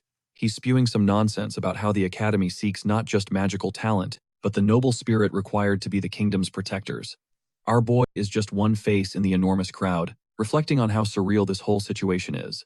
In his past life, he couldn't have even dreamed of standing beside nobles at some fancy ceremony. He realizes in that moment, the world is finally, truly starting to change. He vows to go all in on this new path, until the day the hatred against the Gilda is gone for good. Up in the stands, Helen watches our boy with a satisfied smirk. She then dips from the ceremony, slipping into a dimly lit chamber, where 4 other figures are gathered around a table. Welcome to the student council from hell. A girl with pink hair speaks first. Look who finally decided to grace us with her presence, she snarks. This is Karina Luther, the legendary sword princess of 1,000 miles. A redhead immediately cuts to the chase, demanding to know why they were summoned. Meet Amelia Rodenwald, the silver strategist. Then a guy with purple hair, rocking sunglasses indoors because he's just that extra, drawls that there's only one reason the 5 brilliant crowns ever assemble. This is Arnold Claudius, the silent beauty. And finally, a blonde guy chimes in. He states, they're here to figure out how to deal with the foreign substance. That's the 8th prince. Helen plays innocent, asking what kind of foreign substance he could possibly mean. The 8th prince states that a highly irregular event has just taken place. For the first time since its founding, the academy has admitted a Gildan. Karina, the sword princess, lets out a derisive laugh. She sneers that the school's gotten awfully tolerant, joking that at this rate, they'll be enrolling monsters next year. The 8th prince is not amused. He calls it a barbaric disgrace, where a magicless commoner is treated as their peer. He finds it utterly revolting. Worse, the one who recommended this Gilda trash is supposedly one of their own, a member of the prestigious 5 brilliant crowns. All eyes in the room snap towards Helen. They want an explanation. So, let's break down the Academy's ecosystem. It's a pressure cooker full of noble kids, with immense magic, and even bigger egos. Naturally, these massive personalities are always clashing, and it's not rare for petty arguments to escalate into full-blown magical duels. To maintain some semblance of order in this high-class zoo, a group of elite students created a disciplinary committee. They are the 5 brilliant crowns, the absolute apex predators of this school. We cut back to the council room. The eighth prince is grilling Helen, demanding to know why she sponsored a gilda. Helen just gives a casual shrug and says she simply acknowledged that he had trained, nothing more. Karina, the pink-haired princess, looks at her like she's insane. She scoffs, asking if Helen's lost her mind, insisting that someone cursed by God could never possess any real power. Amelia, the redhead strategist, agrees, wondering how someone without a drop of magic could possibly serve as the kingdom's sword and shield. The eighth prince then goes full-on racist, declaring it's common sense that God doesn't exist for the magicless. But Helen fires back with an epic clapback. Common sense, you say? She retorts. She calls it a convenient excuse people use to justify their own prejudices and uphold rotten traditions. The tension in the room is thick enough to cut with a knife, but Arnold intervenes. He proposes a simple solution. Why not test him? They should see for themselves if this boy, Van Krieger, actually has the power to back up his place here. The eighth prince smirks. He turns to Helen and warns her that if this kid turns out to be all talk, they can question her judgment all they want. But Helen? She just shrugs it off, saying that's perfectly fine with her. She couldn't care less what they put him through, but she leaves them with a chilling warning. If they don't want to get completely clowned, they better not sleep on him. Oh, Karina takes that as a direct shot to her pride. She volunteers to personally handle the test, telling Helen she's going to utterly demolish the boy, not just Helen's precious little project, but her smug arrogance right along with him. In response, Helen offers a slow, knowing smile that practically says, by all means, try your best. The scene flashes forward 1 week. We see our boy striding through the corridor, surrounded by the usual student buzz about rankings and homework. He reflects on how surprisingly calm his life has been since he enrolled. But that peace is about to be shattered. We cut to a classroom, where a professor with a serious chip on his shoulder decides today's the day. He calls on Kruger. The demand? Explain the four-element theory in magic. The entire room goes dead silent. Ralph and Falk shoot each other a look of pure panic, whispering that they're totally clueless. That topic is way beyond the basic curriculum. The professor's lips curl into a smug grin, muttering that it might be too much to expect from a gilda anyway. But our boy doesn't even hesitate.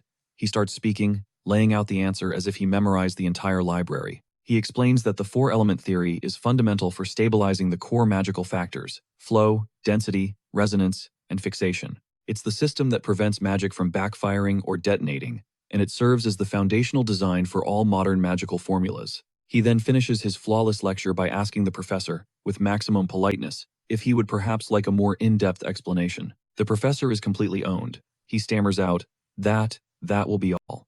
Our boy notes that from that exact moment, all the blatant harassment from the teaching staff just stopped. Later on, Ralph throws an arm around our boy, asking him why he looks so serious and inviting him to grab a bite. A rare smile touches our boy's lips as he admits that his peaceful life is partly because of Ralph and Falk. He genuinely tells them they've been a huge help. Ralph is a little thrown by the sudden show of emotion, but he's all for it as they head to the cafeteria. Their lunch plans, however, are about to get wrecked. A sharp voice cuts through the hall. Hold it right there. A girl with flowing purple hair is blocking their path. Our boy apologizes for not seeing her, but she isn't interested in apologies. Instead, she presses the tip of a sword to our boy's throat. She demands to know what he thinks he's doing, sneering that commoners are supposed to kneel before nobility. And since he's a gilda, proper etiquette dictates he should be pressing his forehead to the floor and groveling for her. Our boy just calmly replies that there's no need to be so extra. Inside the academy, they're all just students. Ralph tries to step in, telling the upperclassmen she's going way too far, but she completely ignores him, pressing the blade even harder. She warns our boy not to be stubborn. Just show the obedience his station requires, and she'll guarantee him a peaceful school life. Our boy lets out a long sigh. He says he's fine with basic respect, but the second someone tries to use force to make him bow, he gets the urge to do the exact opposite. A smirk plays on his lips as he pinches the blade between his bare fingers. The girl is stunned. She instinctively tries to rip her sword back, afraid he's about to disarm her, but he's already a step ahead. He anticipates the pull, twisting the blade and using her own momentum to push it back at her. Her stance completely breaks as she scrambles to tighten her grip. In that split second, our boy brings his other hand down hard on the flat of the blade. Snap! He shatters the sword with a single, bare-handed chop, using a technique known as break bright. By applying both bending and twisting forces simultaneously, he pushes the metal past its stress limit, and then destroys its structure with one sharp impact. He looks at the broken shards and calls the weapon fragile, asking if they forged it with ink or something. He completely roasts her choice of weapon, saying that handing him a blade without any magical reinforcement is literally just asking for it to get snapped in half. His inner monologue notes that these training swords are often mixed with zinc for rust resistance and cost efficiency. which makes them incredibly brittle and unable to handle the pressure of a real fight. The girl glares daggers at him, spitting that real blades are forbidden on campus, unless you're one of the 5 brilliant crowns. Then she says something ominous. Anyway, my part is done. It clicks for our boy in that instant. She was just the opening act. She smirks, noting that he does have some fangs after all. And right on cue, the main event arrives. Karina, the pink-haired sword princess, steps forward. She declares that his defiant attitude and destruction of school property can't be ignored. As one of the 5 brilliant crowns, she will personally correct his behavior. The purple-haired girl bows low, calling her Lady Karina. Our boy stares at the newcomer, and a jolt of recognition hits him like a ton of bricks. He knows her from his past life. This is Karina Luther, the woman who reaped thousands of lives on the battlefield. And now, she's standing in a school hallway, looking like she's ready to add another body to her count. The scene rips us back into the dark history of the previous timeline, back to our boy's first life as an assassin. A series of violent rebellions had rocked the kingdom from the shadows. The most dangerous faction was a remnant of an old cult, known as the Circle of White Annihilation, and the most feared warrior among them was none other than Karina of the Blood Edge. She was a demonic swordmaster who had mastered every technique known to man and had personally slaughtered countless heroes. While the kingdom did eventually manage to destroy the Circle, it came at a catastrophic cost, and the chaos they created was the spark that ignited a brutal war for the throne. He'd only laid eyes on her once before, amidst the chaos of a battlefield, but there was zero doubt in his mind who was standing before him. It was Karina of the Blood Edge. His brain short-circuited. Why was the kingdom's public enemy #1 attending the academy and acing the model student look, no less? Karina shatters his train of thought, slapping another charge on his growing list of offenses, gawking at a senior. The disrespect, she claimed, was off the charts. Our boy blinks. Huh? He gives a slight bow, dripping with fake sincerity. He apologizes, but adds that, real talk, she wasn't exactly giving off upperclassman vibes. Ralph's face goes ghost white. He knows our boy just verbally poked a human nuke. He yelps for them to stop, frantically trying to download the info into our boy's brain. He explains what the 5 brilliant crowns actually are. The Academy's top 5 legends, armed with terrifying power and god-tier family connections. And at just 13 years old, Karina is the main event. Our boy just deadpans. Thanks for the intro. Inside, however, his gears were spinning.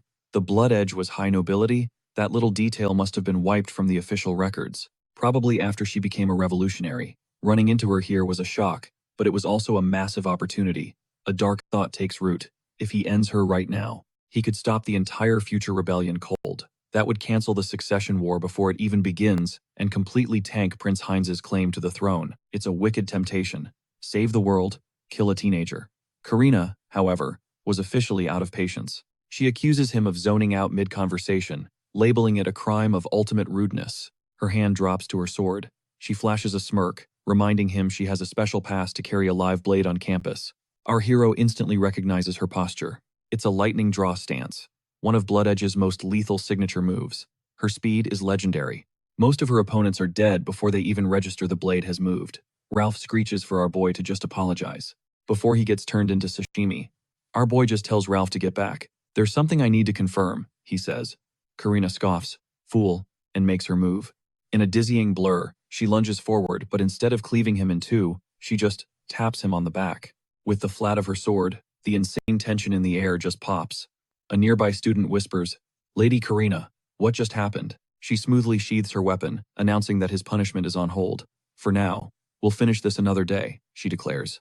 Her purple-haired subordinate looks totally lost by this bizarre show of mercy, but obediently follows Karina as she turns to leave. Karina mutters just loud enough for herself to hear that it'd be a waste to finish a guy like him in 1 second.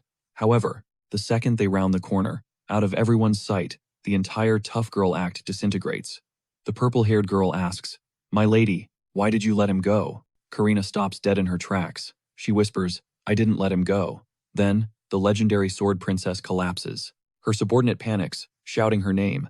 Karina winces, her hand moving from her chest. Peeking from under her uniform, a massive, ugly bruise is already blooming across her skin. The purple-haired girl stares in total shock, asking what on earth that is. Karina is silent, but the answer is brutally clear.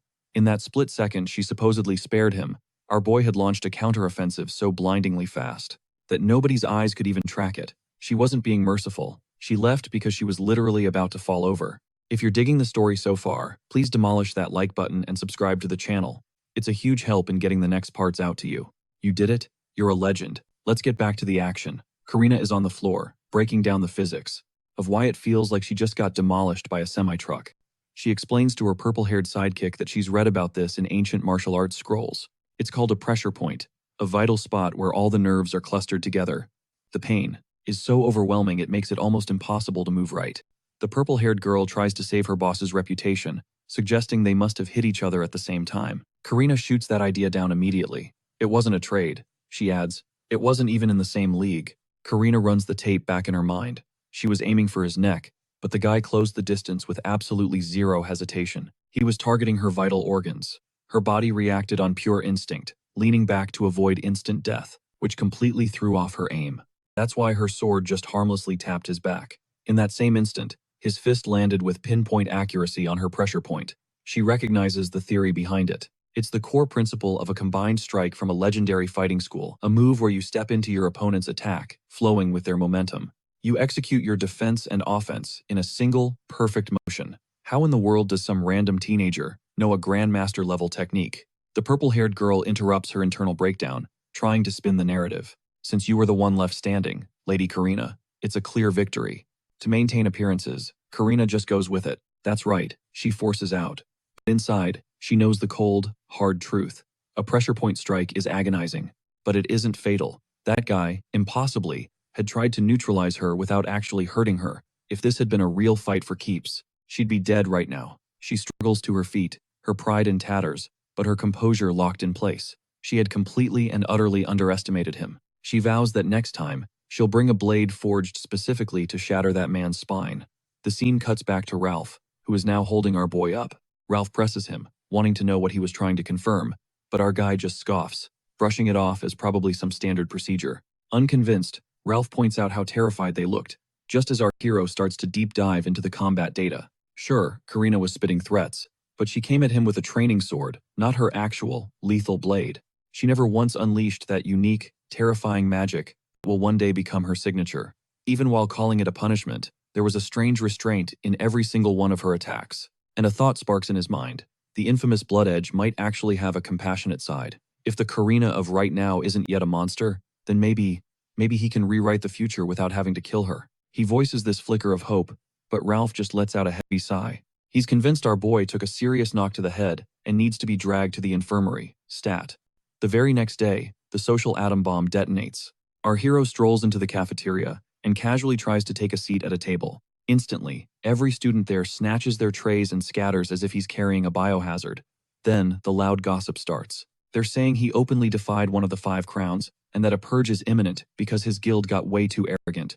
Through it all, our boy just smirks. Abruptly, Falk's voice booms across the hall, telling him not to let their trash talk get to him. Ralph jumps in, calling them a bunch of spineless weather vanes. They just pivot to wherever the wind is blowing. Our hero claims he isn't bothered, but Ralph offers to tag along with him anyway. To go apologize to the upperclassmen, Falk one-ups him, even offering to have his father put in a good word with the powerful House Luther. Our boy just looks at his worried friends and calls them a bunch of busybodies. Ralph cracks a laugh. He remarks how insane it is to think they're all friends now, given how they first crossed paths. Falk immediately pleads with them not to rehash that old story. Our boy appreciates the support, but he's firm. He is going to settle the score with Karina all by himself. His friends are utterly baffled. He knows that to derail the future tragedy, he has to confront Karina now. He flashes a confident smile, completely trivializing the danger. He asks them why they're so worked up, since the 5 crowns are basically just glorified hall monitors with fancy titles. Ralph and Falk look absolutely horrified by this level of disrespect. Falk demands to know if he even understands the insane gravity of his situation, but before he can reply, the final boss enters the stage. Helen St. North glides into the room and asks if she may have a moment with Van Crooker. The entire cafeteria is paralyzed in a state of collective shock. Our boy, annoyed, looks up from his meal and asks what's going on. Helen states it plainly. She wants to talk, and it won't take long. Then she orders him to come with her. With a heavy sigh, our hero stands up and follows her out, abandoning his unfinished food and leaving a room full of shell-shocked students in his wake. Ralph is sweating bullets, whispering about how unbelievably casual our boy is when talking to her. He wonders what is fundamentally broken with this guy's survival instincts. Our boy sits across from Helen at a private table, and she cuts straight to the chase. She reveals that, as one of the 5 brilliant crowns, she has been officially assigned to test his abilities. Our boy complains that she could have given him a heads up. She apologizes, admitting she never expected her to make a move this fast. And by her, he knows exactly who she's talking about, Karina Luther. Helen confirms it, explaining that Karina is rumored to be the next head of the entire Luther dynasty, the absolute pinnacle of the nobility. Our guy acknowledges her skill was the real deal, but he adds that she feels like more than just a simple genius. He struggles to find the right words, but says it was as if she had cast aside every single thing in her life except for her sword. Helen nods, calling him perceptive. And then, she spills the tragic tea. Karina wasn't just born a prodigy. She was actually the illegitimate child of the head of House Luther. Under any normal circumstances, she would have never been considered a noble at all. But at just 10 years old, during a casual practice match, she utterly annihilated her 17-year-old half-brother, who was meant to be the sole heir. Because of that overwhelming, terrifying power, she was officially adopted as the legitimate heir, but it turned into a dark, twisted Cinderella story. She was raised surrounded by nothing but raw jealousy and bitter hatred, never receiving a single drop of affection from her family. Our boy asks how Helen could possibly know so much. She tries to play it off, saying you just hear things through the grapevine. But then she reveals a personal, haunting memory. Before Karina ever enrolled at the academy, Helen spotted her once at a high society party. She was standing completely alone, far from the bustling crowd, her gaze fixed on the back of her father. Her eyes held an incredible, soul-crushing loneliness. Our boy asks if she tried talking to her. Helen shakes her head. She couldn't do it back then. They're both from major noble houses, and showing sympathy to a controversial figure like Karina would have been seen as a disrespectful political move, like she was meddling in another family's internal affairs. Our boy sighs, remarking that nobles really are a troublesome bunch. Helen agrees, admitting she regrets being so shackled by those social conventions. She says, with a heavy heart, that if things keep going this way, she fears that girl will stray completely from the right path one day. Our boy remains silent, but then he asks what she would do if that were to happen. Helen's answer is immediate and resolute. She would want to stop her. She confesses that the memory of looking away from that lonely girl has stayed with her all this time. Hearing this, the final puzzle pieces violently click into place for our hero. It dawns on him that Helen's magical prowess is absolutely top tier, easily on par with the legendary heroes from his first life. And yet, in that original timeline, she was a complete unknown, a ghost. He'd always wondered why. Now, the horrifying reason clicks into place. In the first run, Helen must have confronted Karina after she transformed into the Blood Edge. Consequently, she was likely eliminated, snuffed out before she ever had a chance to carve her name into history. Helen cuts through his thoughts, warning him not to let pity cloud his thinking. Karina's talent is monstrously real. If he lets his guard down for a second, she will end him. A wide grin spreads across our boy's face. He says he knows, and that her story just cranked his motivation up to 11. He vows to take the weight of Helen's past regrets and utterly pulverize them. His internal monologue hardens with conviction. In his previous life, Karina was an unstoppable force of nature, but this isn't a rerun. He's going to break her, reshape her, and train the monster out of her before she can even emerge. Helen is visibly stunned by his audacious confidence, but admits his words are exactly what she wanted to hear. She then asks if he actually has a strategy to deal with Karina's swordsmanship. Our boy smirks, saying of course he does. He tells her the timing is perfect, and to stick around after class for a little private practice. We smash cut to after school. We find Ralph and Falkor doing a terrible impression of spies, sneaking through the bushes. Ralph whispers, asking where Vernon could have possibly gone. Falkor hisses at him, questioning if peeping isn't crossing a line. But Ralph shoots back that his curiosity is justified since our boy literally vanished with the ice magic beauty the moment the bell rang. They finally spot them in a training courtyard. Our boy is weaving through a relentless barrage of magic as Helen unleashes her ice garden, thorns, sending a lethal wave of ice spikes hurtling toward him. But our guy doesn't even think about retreating. He dives in head first, shattering the frozen projectiles with his bare hands. The onlooking noble kids are completely shook, whispering about how he's pulling this off. Our boy halts, slowly turning his head, and his gaze locks directly onto the bushes concealing his friends. A terrifyingly predatory smile stretches across his face. "You too?" he calls out. Perfect timing. He invites them to be his opponents for the next round, with a tone that makes it clear that their participation was never a choice. The scene jumps to an academy corridor where the 8th prince has decided to play micromanager. He cuts off Karina's path, feigning concern while really demanding to know why she hasn't annihilated the Galdar yet. Karina executes a flawless bow, her etiquette pristine even as she's no doubt imagining 1,000 ways to kill him. She promises it will be taken care of shortly because the little something she requested from back home has finally been delivered. As if on cue, Her purple-haired psychic aide stumbles into view, hauling a literal coffin across her back. She pants, asking Lady Karina where she's supposed to put this ridiculously huge piece of gothic furniture.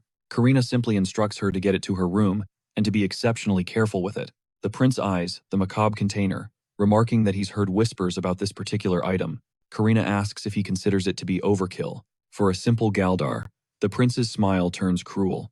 Not in the slightest, he replies. For a beast like her, wrapped in the skin of a human, he can think of no container more appropriate than a coffin. He's grinning, clearly savoring the impending chaos. Next, we see a massive crowd of students buzzing in front of the Academy bulletin board. A new decree has been posted.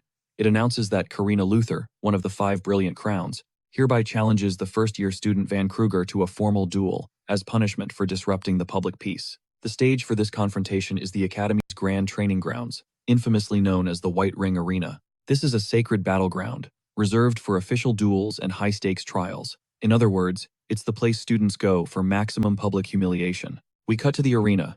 The stands are jam-packed with students hungry for blood sport. Down on the field, our protagonist is coolly stretching his legs. By his side stand Ralph, Falk, and Helen, serving as his support crew. Ralph comments that it's a massive crowd for a simple disciplinary hearing, but the atmosphere feels dangerously heavy. Falk agrees, noting that nobody in the audience actually expects a real duel. They came to watch a public execution. Helen confirms their fears, explaining that this isn't technically a duel at all. It's a punishment. Common sense dictates that a clash between a 5-crown and a Galdar can only end in a brutal, one-sided massacre. That's the verdict of the entire student body. Ralph shrugs, saying that might be the conventional wisdom, but Falk just grins, saying they know better. Our boy is not a guy you can measure with a normal ruler. Helen nods, but her gaze sharpens. She gestures towards a specific spot in the VIP box. The 8th prince is there, watching them. She muses on why royalty would attend such a low-level affair, unless he's anticipating a spectacular performance. Suddenly, the arena gates swing open, and Karina strides in. She's dragging the coffin along behind her. The crowd erupts in shocked murmurs. Ralph just stares, asking what on earth that thing is. Helen sighs, realizing Karina actually brought out her secret weapon. Our boy looks at the enormous case with a mock expression of surprise. He calls out, asking if that's his coffin, adding that it's pretty considerate of her to take care of his funeral prep. Karina tells him to kill the comedy routine. She sneers that this coffin is far too magnificent for trash like him. She throws it open, revealing its contents. It's packed to the brim with swords. Helen begins to explain the history of this insane arsenal to the baffled boys. It's a whole damn armory on the go, a legacy weapon from the legendary sword saints of House Luther, and Ralph's just gawking at it. He's wondering what in the world they were cooking when they designed this thing, because it seems like total overkill for a schoolyard scrap. Down in the arena, the smack talk kicks off, with Karina promising to make him regret the day he ever stepped foot in this academy. Our boy just smirks, clapping back that she's the one who's about to have regrets. He vows to shatter that precious coffin of hers into a million pieces, then scans the area for a ref and asks how they're supposed to know when to start. Karina ain't waiting for no signal. She screams that it's already started and just launches herself at him while he's still talking. And just like that, the fight is on with absolutely zero chill. Karina flies at our boy, but he squares up and meets her charge with a straight-up punch. She parries it with her blade, showing off reflexes that are way sharper than her attitude. And the peanut gallery in the stands immediately loses its collective mind. Screams of, "So fast," and instant movement magic erupt, because in this kingdom, apparently, being quick on your feet is the same thing as casting a spell. One student with a brain cell calls out the obvious, telling everyone not to be idiots, because Gilda can't even use magic. But logic has officially left the chat. Falk is watching the whole thing go down, and mutters that no matter how many times he sees it, the move looks just like the high-level spell Phantom Step. And that's Helen's cue to provide the commentary. She breaks it down, explaining that Phantom Step is just a flashy name for basic physics. Ralph's like, the heck does that even mean? His brain is completely buffering, so Helen lays it all out. Normally, when someone moves, they push off the ground with their feet, like a normal person. That creates a wind-up, a tell that gives away their next move. But our boy? He doesn't do that. He propels his entire body forward by shifting his center of gravity and rotating his hips. Basically, the dude is moonwalking, but forward, and at an insane speed. It looks like he's lagging in real life. Ralph's face is just a blank slate, as he admits that even after all that, he's still completely lost. Falk points out that it doesn't matter if they get the science behind it. The critical thing is that from a distance, his movements are impossible to predict. Helen agrees, adding that for Karina, who's seeing this up close and personal, it must feel like he's straight up teleporting. It gives her a flashback to her own traumatic experience in the Gouda forest. She realizes she got played by the exact same move. Falk starts breaking down the strategy. He figures Van has the upper hand in close quarters because a longsword is super clumsy to swing when you're right in someone's face. The audience is on the same page, fully expecting our boy to land a clean hit, but Karina is here to rip up the rulebook. Right as he closes in for the strike, thinking he's safely out of her sword's reach, she parries and instantly counters, landing a shallow cut on his arm and forcing him to leap back. She smirks, taunting. Did you really think you were safe just because you got close? Our boy just grins, completely ignoring the blood trickling down his arm, and says, "Now this is what I'm talking about." Ralph screams, half swording. All right, quick lesson break.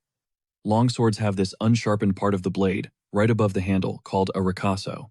Half swording is a legit technique, where you grab that part with your offhand, letting you handle the sword like a short spear or a dagger for close quarters combat. Ralph is absolutely floored. He says he's heard of that stuff on actual battlefields, where knights are just bashing each other in the mud, but it is definitely not a technique some high-born lady learns at a fancy academy. That's when Falk realizes the rumors about her being the next sword saint are legit, not just hype. Helen, on the other hand, just grimaces. She points out that against Van, that was a terrible move. Up in the VIP box, the 8th prince is glued to the action. He echoes our boy's earlier words. I'm not done yet, totally getting a kick out of the beatdown. His purple-haired sidekick, we'll call her Coffin Girl, offers up some magical analysis. She explains that for mages, attacks that have zero magic are super hard to dodge because they're trained to sense mana like a radar system. And that's exactly why Van's attacks, which have zero magic signature, are basically invisible strikes to them. She argues that there's no way a purely physical hit could ever get through Karina's magical defenses. It'd be like trying to punch a tank. But back in the ring, reality has a different opinion. Karina parries another blow. But out of nowhere, a sharp pain shoots through her, and her vision goes blurry for a split second. She staggers back, totally bewildered, and demands to know what he just did. Our boy just shrugs, gaslighting her like a pro. He goes, "Who knows? Maybe your magic control is just getting sloppy." Karina shoots him a death glare, but then she feels it. Something is seriously wrong. Her impenetrable shield isn't just failing, it's vibrating. Time for another science lesson. Here's the physics behind our boy's next level move, the empty palm. By using the wind pressure generated from a palm strike, he sends a shockwave rippling right into her ear canal, completely messing with the tiny tubes deep inside her ear that control balance. In other words, he gave her a massive case of vertigo without ever laying a finger on her head. The entire crowd is just confused, wondering why the hell Lady Karina is stumbling around. Looking completely out of it, the 8th prince just erupts. He shoots to his feet and roars at her, demanding to know what the hell she thinks she's doing.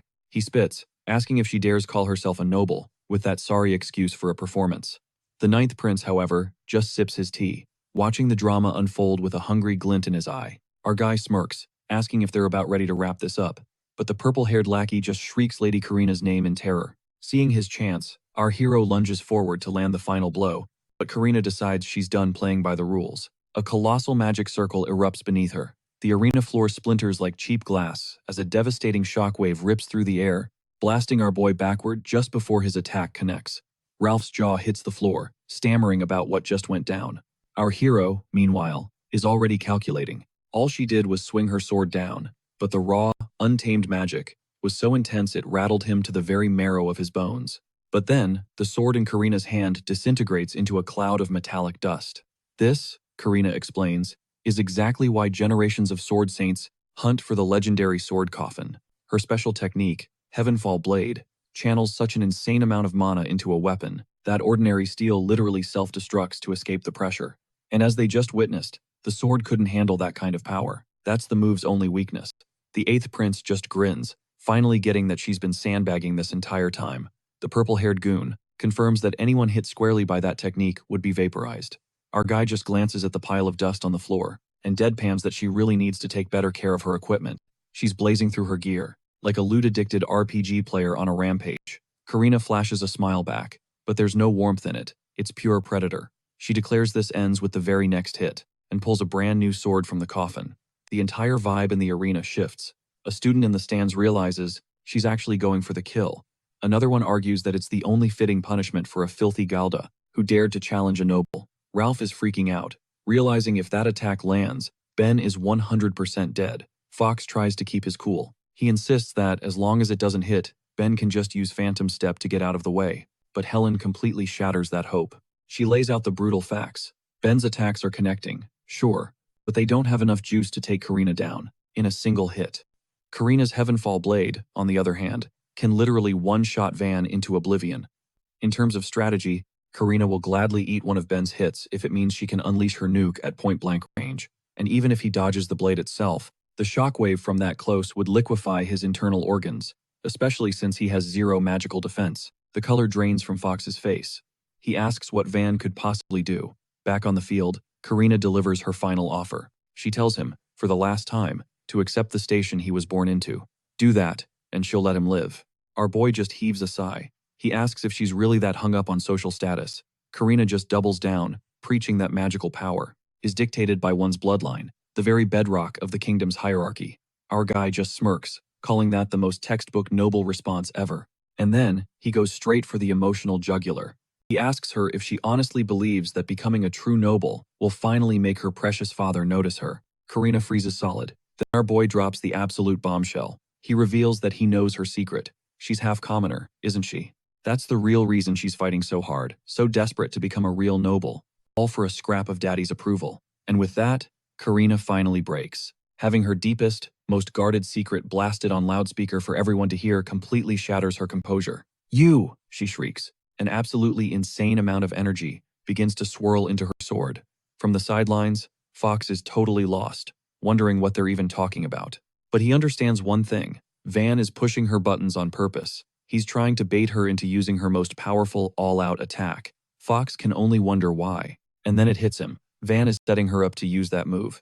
He needs her to be completely committed to her attack so he has an opening to counter. Karina, meanwhile, starts to rant, while charging up her kill shot. She claims she actually felt sorry for our boy, seeing him as a foreign element, trying to fit into noble society, just like her. She insists she was going to end this match, without actually killing him, but since he threw her kindness back in her face and insulted her, he's left her with no other option. I'll kill you, just like you wanted, she screams, unleashing the full force of the Heavenfall Blade. But in that instant, something impossible occurs. Our boy catches the Heavenfall Blade between his bare hands. The entire stadium absolutely loses it. Someone screams about the legendary sword-notch disarming technique, while someone else yells that a move like that should never work against a nuke-level attack in a real fight. The narration cuts in to explain the mechanics, because what the crowd just witnessed shouldn't be physically possible. Stopping a blade swinging down with that much force should have cost him his hands. But our boy deployed a technique called Steel Grip Zero Style, First Grasp. He perfectly synced the velocity of his hands with the descending blade, matching its speed.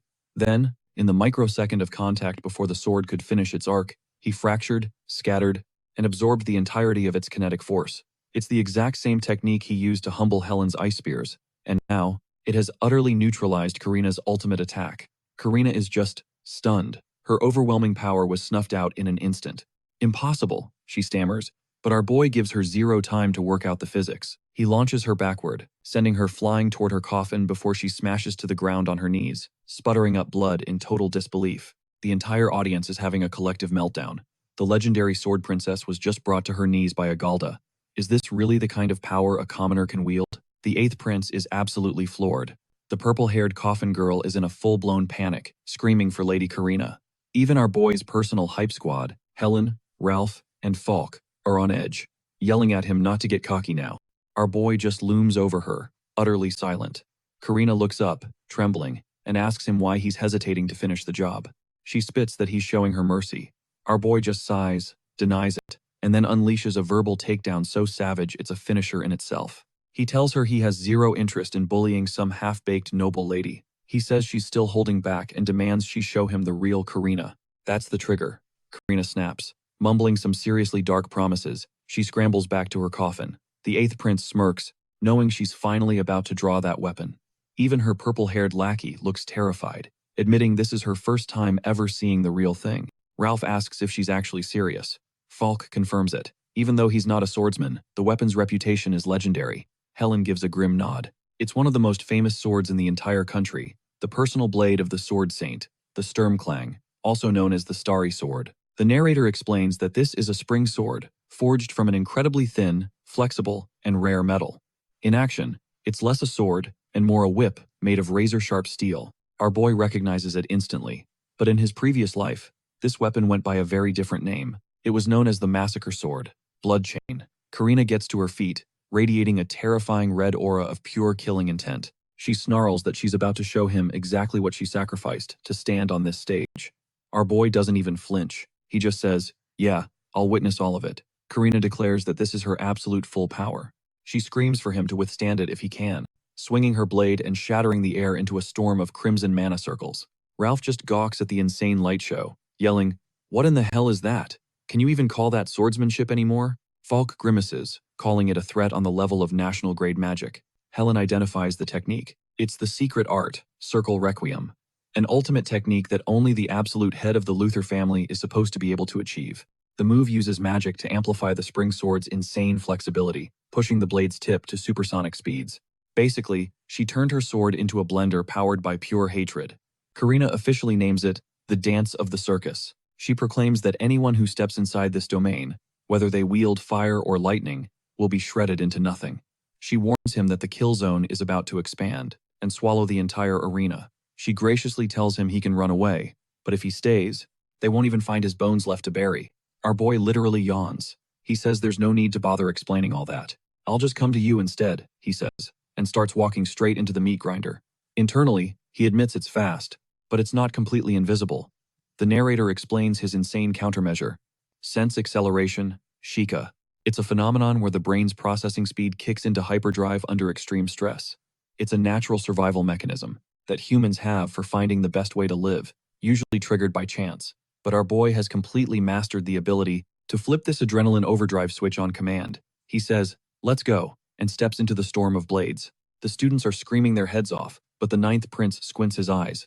He realizes our boy is actually deflecting the attacks. He figures out the trick. Van is parrying only the very tip of the sword. Our boy's inner monologue confirms the strategy. A spring sword's center of gravity is always located at the tip of the blade. He reminds himself not to get tricked by the chaotic trajectory. All he has to do is strike the tip and knock it down. Karina smiles, but it's a weird, broken smile. She calls him a monster. Our boy just shakes his head. "No," he says. "I just worked harder than most people, same as you." Karina completely freezes. "What did you just say?" she asks. Our boy starts dropping some major knowledge. The spring sword chooses its master. Anyone who lacked true mastery would have their own body sliced to ribbons by its unpredictable movements. Just being born into a swordsman's bloodline is nowhere near enough to reach her level. He asks her, "How many years of hell did you pour into mastering that one blade?" Karina is shaken to her core, and her inner monologue spills the tragic truth. Once, and only once, her father showed her how to use a sword. Maybe it was just a random impulse for him, but in that moment, she felt a genuine bond between them. It never happened again. Buried in state affairs, her father had no time to spare for a bastard daughter like her. So she made a vow to perfect her sword skills. She thought that, if she could become stronger than anyone else, then surely her father and her family would finally have to acknowledge her. She endured a hellish training regimen, day in and day out, but she made one fatal miscalculation. She became too strong. And from that day forward, the scornful look she always got simply vanished. But that warmth was replaced by something way colder: constant hatred and crushing fear. The light in her father's eyes had been completely extinguished. He acknowledged her as the rightful heir, sure, but it was just a PR move to keep the family from imploding. To pacify his trueborn kids and soothe their mother, ghosting Karina was simply the smartest political play. It was in that moment she realized the only thing she could ever truly rely on was the blade in her hand. She vowed that her existence would become undeniable. She would forge her worth through sheer, overwhelming might. It was the only strategy she had to force her father and their entire house to finally look at her. Back in the present, she absolutely snaps. She explodes at our boy, demanding what he could possibly know about her struggle. Her blade flashes, slicing his cheek, and the audience gasps. But our hero is wading through the tempest of her attacks, like he's on a casual stroll in a light drizzle. You can see the composure on Karina's face begin to shatter. She demands to know why he's pushing so hard. Everyone else had always buckled and fled from her sword. She shrieks at him, "You're a man without any magic, so why won't he break?" Karina screams that this is her absolute limit, unleashing a hurricane of magical strikes. Yet our guy just walks right through it like he's on his morning commute. Of course, his mission is on his mind. He needs to head off the future rebellion. But this has stopped being about politics. He looks straight at Karina and sees a reflection of who he used to be, someone desperately chasing power, only to be manipulated by villains, and left with nothing but a mountain of scars to show for it. He knows that agony better than anyone. He sees that someone is weeping all alone, In the heart of this vortex of blades, he thinks to himself, how could I possibly abandon her like this? He tells her, you're crying. Karina immediately fires back, denying it, but our boy calmly corrects her. He says she might not be shedding physical tears, but her sword is screaming for her. He translates its voice for her. Is this still not good enough? Why won't you just acknowledge me? That's the cry of her blade. Karina is seething, her teeth clenched in fury. She spits. What could a total stranger possibly understand about her? She insists this brutal violence is the only path to becoming strong enough to force the entire house of Luther to its knees. Our boy takes a couple of shallow cuts, ignoring the sting. He admits he doesn't know her whole story, but he locks eyes with her and drops some profound wisdom. He tells her that her worth is not for anyone else to decide. The blood, sweat, and tears she poured out, the sheer weight of every swing she took, as if she were carving pieces from her own soul. No one can erase that value, even if they refuse to see it. He declares that to him. At the very least, she is the most brilliant magic swordsman he has ever witnessed. Karina freezes solid at his words. A memory suddenly unlocks, flooding her mind. She hears her father's voice, telling her to listen carefully. He taught her that even when felling an enemy, her sword must never be swung in rage or hatred. A noble, even in the chaos of battle, must always carry pride within their heart. That is the true sword of House Luther. Our boy stopped her rampage, not with overwhelming force, but with simple words. We see Karina's eyes glisten. She understands now. That was the lesson her father was trying to teach her back then. It was never about earning someone else's validation. It was about having something to anchor her heart, to keep from losing herself. And she realizes she threw that lesson away, all on her own. She cast aside the one true gift her father ever gave her. The raging red aura dissolves. She lowers her blade, letting the hatred pool on the ground. She thanks Van Kruger. She tells him he helped her remember the sword she was truly meant to wield. She announces that this time, she will pour her entire being into a single technique. She asks if he is prepared to receive it. Our boy cracks a smile and readies his stance. With pleasure, he says. The crowd is silent, watching. Karina executes one clean, simple, overhead slash. The flashy red magic is gone, replaced by a strike, honed to the absolute pinnacle of perfection. It is the one and only technique her father ever personally taught her. Our boy reads her intent and meets the blade perfectly. He thinks, so this is the real you, the duelist. He stands over her, but instead of finishing the fight, he offers his hand to help her up. He tells her, right back at you. That was a magnificent sword, Karina. The students are in total shock. They're struggling to compute the fact that a 5-crown elite was just defeated by a first year, a gold rank at that. The silence is heavy. Then, a single, slow clap breaks the tension. It's Prince Heinz, the very same blonde traitor who sold our boy out in the previous timeline. He begins to applaud with gusto. The rest of the audience, taking their cue from royalty, erupts into applause as well. Our boy helps Karina to her feet, all while the future villain cheers them on. The day after this legendary clash, our boy is already up and moving, and looking like he didn't just take a trip through a magical meat grinder the afternoon before. He's chilling with his 2 noble pals, Ralph and Falk, who are buzzing around him with the frantic energy of golden retrievers, who's just scored a tennis ball. He throws out a chill flex, showing off that his wounds are ancient history, bragging about how the Academy's medics patched him up good as new, not even a scar left behind. Fox is basically buzzing with pure hype, gassing him up, saying that yesterday's throwdown was legendary, the kind of story they'll tell for ages. Our guy, though, just brushes it off. He's like, it was just a light spar, but his crew isn't buying that for a second. They clap back that a freshman completely demolishing one of the 5 brilliant crowns isn't a spar, it's a straight-up system error. But their hype session gets interrupted when Fox clocks a certain head of pink hair chilling under a tree. It's none other than the 1,000-blade sword princess, looking way too put together for someone who just got owned, in front of literally everyone. His friends instantly freak out, thinking she's already pulling up for round 2. But our MC just gives her a chill what's up, like they're just workout partners. She walks over, her expression dead serious, and immediately starts flaming him for not saying hi sooner, and for having a trash attitude. He jokes, asking if this is another detention, but then she hits him with a bombshell, her face turning into a complete tomato. She points right at him and announces he's going to be her new squire. You could literally slice the confusion in the air with a knife. See, at this academy, the squire system is basically a formal way for an upperclassman to take a junior under their wing, becoming their mentor and a kind of supervisor. But really, what she's saying is, she's about to be on him like glue, from now on, just so she can personally micromanage his entire vibe. Our MC figures out this is just a fancy way of saying, he's getting a 24/7 babysitter, and the mere thought of it freezes his face like a buffering video stuck at 99%. While he's internally screaming about his privacy getting yeeted out the window, his friends are whispering that this is actually a massive W. They're thinking that with the sword princess watching his back, literally no one else at the academy would have the guts to mess with him. The princess hits him with the "you should be grateful" speech, saying it's a huge honor to be chosen by her, and orders him to pledge his loyalty on the spot. But our dude, who'd rather have freedom than any fancy title, gives her a polite, hard pass, and instantly pulls out his ultimate move, the strategic retreat. He yells that he can't deal with being watched all the time, as he makes a break for it, leaving her totally dumbfounded. But she's not about to let her new pet project just dip like that. She takes off after him, screaming that he can't escape her mentorship. As they watch this epic chase unfold, his buddies start connecting the dots, realizing this might not be about training at all. They think the princess is low-key down bad for the guy who just handed her an L. Elsewhere, though, the atmosphere is way more intense. Over at a private meeting of the 5 brilliant crowns, Prince Leonis is practically shaking with rage, livid that some random commoner actually managed to take down a noble. For him, this isn't just a loss, it's a total humiliation that could crumble the very bedrock of their society. He's convinced their whole power structure is based on magic, and if some nobody with 0 mana can win a fight, then the royal family's claim to the throne suddenly looks incredibly fragile.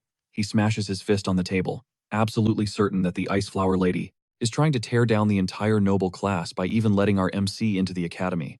The dude with purple hair and shades on inside is just trying to figure out where this new kid got his assassin-level skills, but the red-haired elite, Amelia, is completely unbothered. She takes a sip of her tea, radiating major "I'm better than you" energy, and argues that our guy's fighting style is useless against actual nobles. She claims a real leader is built like a tank, made to demolish entire monster armies, while our boy is just a glorified brawler who'd be completely worthless in a real war. In her opinion, he's only good enough to be a stealthy killer, not one of the titans who hold up the nation. To prove she's right, she proposes they use the upcoming Legion training to show everyone his weaknesses. This is a hands-on combat drill where students squad up to hunt down magical creatures, and she's plotting to force him onto her team just to publicly clown on him. Things get even spicier when the blonde snake, Prince Heinz, waltzes in looking like a poster boy. Even though this meeting is for the top dogs only, he flashes a charming grin and asks if he and his crew can tag along with Amelia's squad for the training exercise. He claims her big speech about noble duty totally inspired him, acting like he just had some life-changing epiphany. Amelia completely eats it up, flattered by the prince's attention, and instantly agrees, promising to school our MC right in front of him.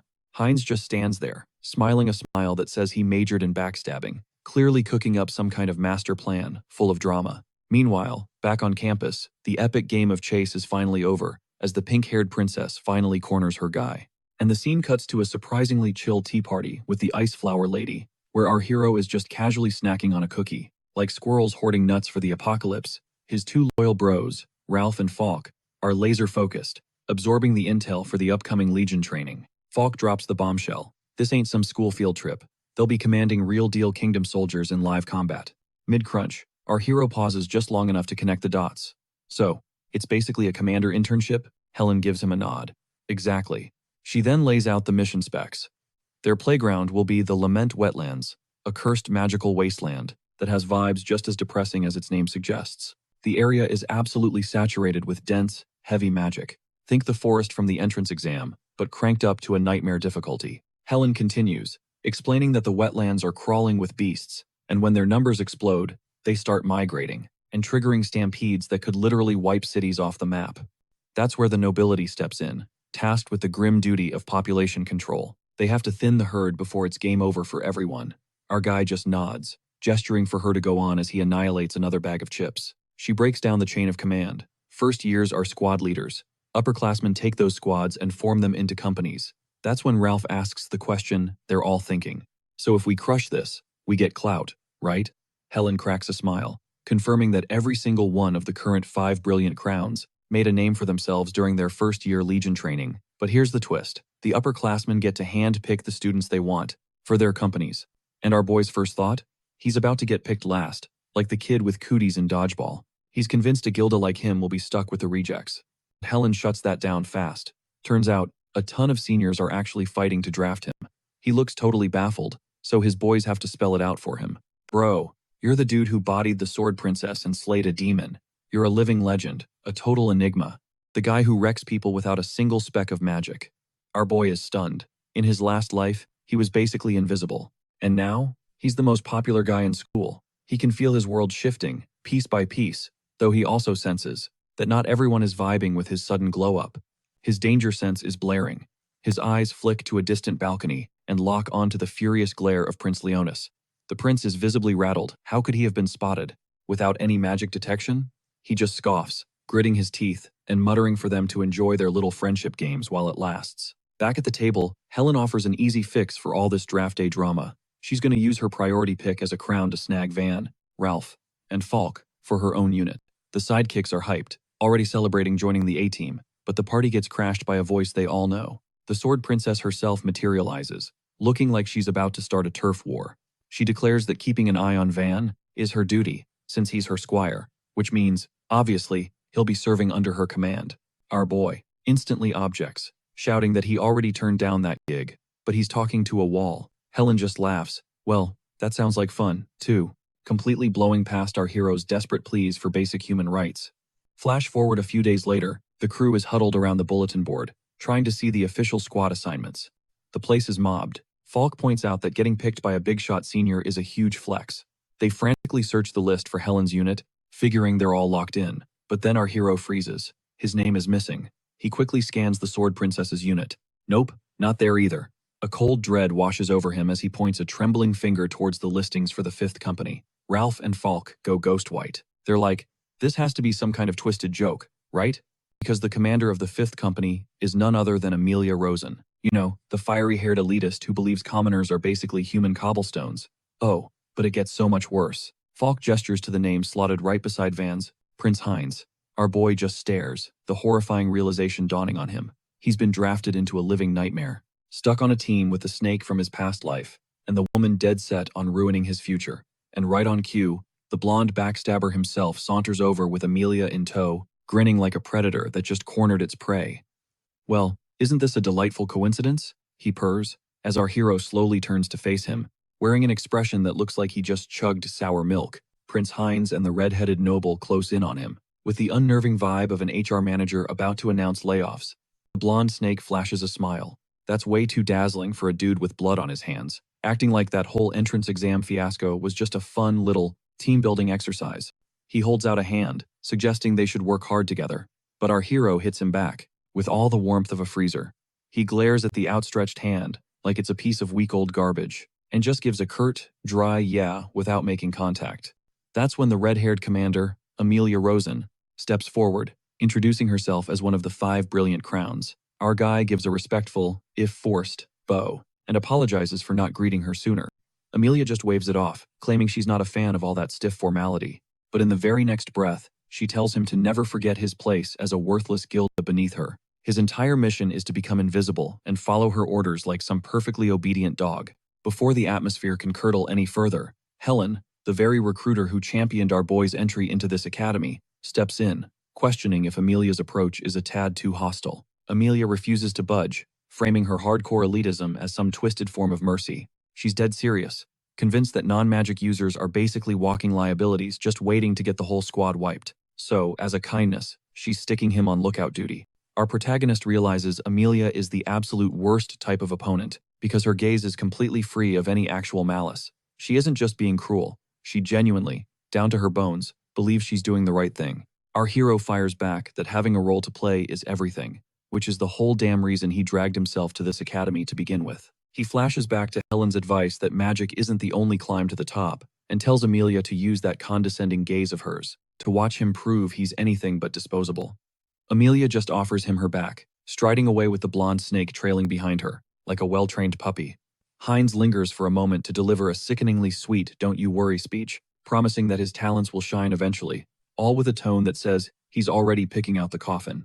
As the two of them make their exit, the pink-haired princess and Helen observe the whole train wreck from afar. The princess has a hunch the prince is pulling his usual manipulative nonsense, while Helen instantly deduces the blonde traitor had to have pulled some serious strings with the faculty to sabotage the team rosters like this. But while they're dissecting the political drama, our guy is completely lost in a vision from his past life. He's recalling that the impending mission to the Lament Wetlands was an absolute catastrophe, a history-altering wipeout event. It was where a terrifying new species of monster annihilated almost everyone, an incident that ultimately ignited a devastating civil war. Ralph and Falk jog over to do a wellness check, but our hero is worlds away, frantically calculating the survival odds. He understands with chilling clarity that his original strategy of laying low behind the heavy hitters is now completely trashed.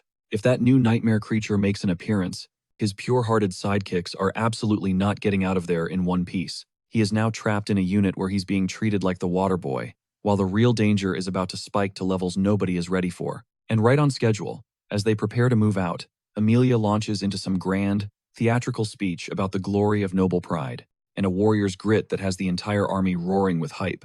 But back in his own unit, it's a total meltdown. They're not even trying to hide it, openly trashing the fact they have to serve under some weaponless Gildo who can't even use magic. They're treating him like literal cannon fodder before the first sword has even been drawn. Our boy just soaks in their trash talk, letting them vent, until he decides he's heard enough. He steps forward, his presence silencing their chatter, and makes it clear he's their leader, and the time for discussion is officially over. He orders them to shut their mouths and start acting like they actually earned their spot in the kingdom's military. The soldiers fall silent, their faces masked with smug resentment, as Amelia observes the whole dumpster fire of a situation from a distance. To her, him getting saddled with these bottom-tier rejects, guys with zero future, is all the proof she needs that he has already peaked. Wasting no time, Amelia bellows the order to march, and a deafening war cry erupts from the entire army in response. Everyone, that is, except for our boy's unit. His team is dead silent, radiating the high-energy vibe of a funeral procession. After trekking deep into the woods, the red-headed commander finally calls for a much-needed break. This is the blonde traitor's cue to immediately activate his perfect prince persona. Heinz makes the rounds, reminding everyone to stay hydrated and keep their heads on a swivel, basically channeling the world's most enthusiastic camp counselor. While other leaders are running gear checks and checking on their team's morale, our guy's unit is just simmering in its own misery. His soldiers are busy smack-talking him behind his back, griping about how he gets to cruise on horseback while they're stuck hoofing it. One of them finally works up the nerve to challenge him, asking if the so-called captain has anything to say for himself. Cool as ever, our boy notes that since they clearly have a lot to get off their chests, he's willing to grant them a one-time audience. The floodgates burst open as they scream about their garbage-tier equipment and the insult of being led by a magicless Gildo. One soldier is deep in a full-blown panic, convinced they've all been sent out here as meat shields for the nobility, and is currently calculating his abysmal survival odds. Our boy swings off his horse and tells them that while he gets their fears, they are dead wrong about how this mission is going down. He knows that words are cheap, so he decides it's time for a live demonstration. He throws down the gauntlet, inviting the entire squad to attack him all at once, an offer that leaves them utterly baffled. One fed-up soldier decides he's done talking and lunges, aiming to turn our boy into a shish kebab, but the MC just snatches the blade with his bare hands. He plucks it out of the air like it's a falling leaf, while the soldier is still trying to process the fact his captain's hands are apparently forged from steel. Our boy borrows the sword, kicks the man to the ground, and asks the rest of the squad if they want a piece of this. But they're all too busy feeling their souls clock out for a permanent vacation.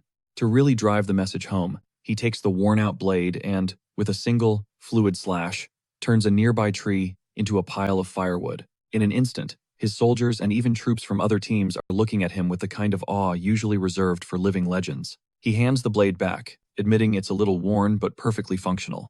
He reveals that he chose this unarmed style only after mastering every weapon in existence, and he vows he won't let a single one of them die a meaningless death. Unless, of course, they're dumb enough to become monster chow on their own. Watching this whole power play unfold from a nearby hill is the red-headed commander. With a look of utter disdain, Amelia dismisses him as an amateur for relying on fear and intimidation to lead. She's certain that a unit forged in fear will betray him at the first sign of trouble. In her mind, he's already failed as a commander. That night, the army pushes forward, setting up camp right on the edge of the foreboding swamp of lament. While Amelia and Helen are hunched over maps and the prince is enjoying some quiet reading, our hero's squad is huddled around a flickering campfire. They're gossiping, wondering if their captain finally realized he was in over his head and just dipped into the night. They start joking that they're the army's designated rejects, so a Gildo leader is actually the perfect fit for a squad of outcasts. Just then, our boy materializes out of the darkness like a ghost, asking for a few more details about this outcast status they mentioned. He catches them red-handed mid-gossip and sits down by the fire, but he hasn't returned empty-handed. He drops a massive haul of fresh rabbits and mushrooms he foraged in the woods, leaving the entire squad gaping at the unexpected feast. They just stare, their eyes wide with a look of pure, unadulterated shock.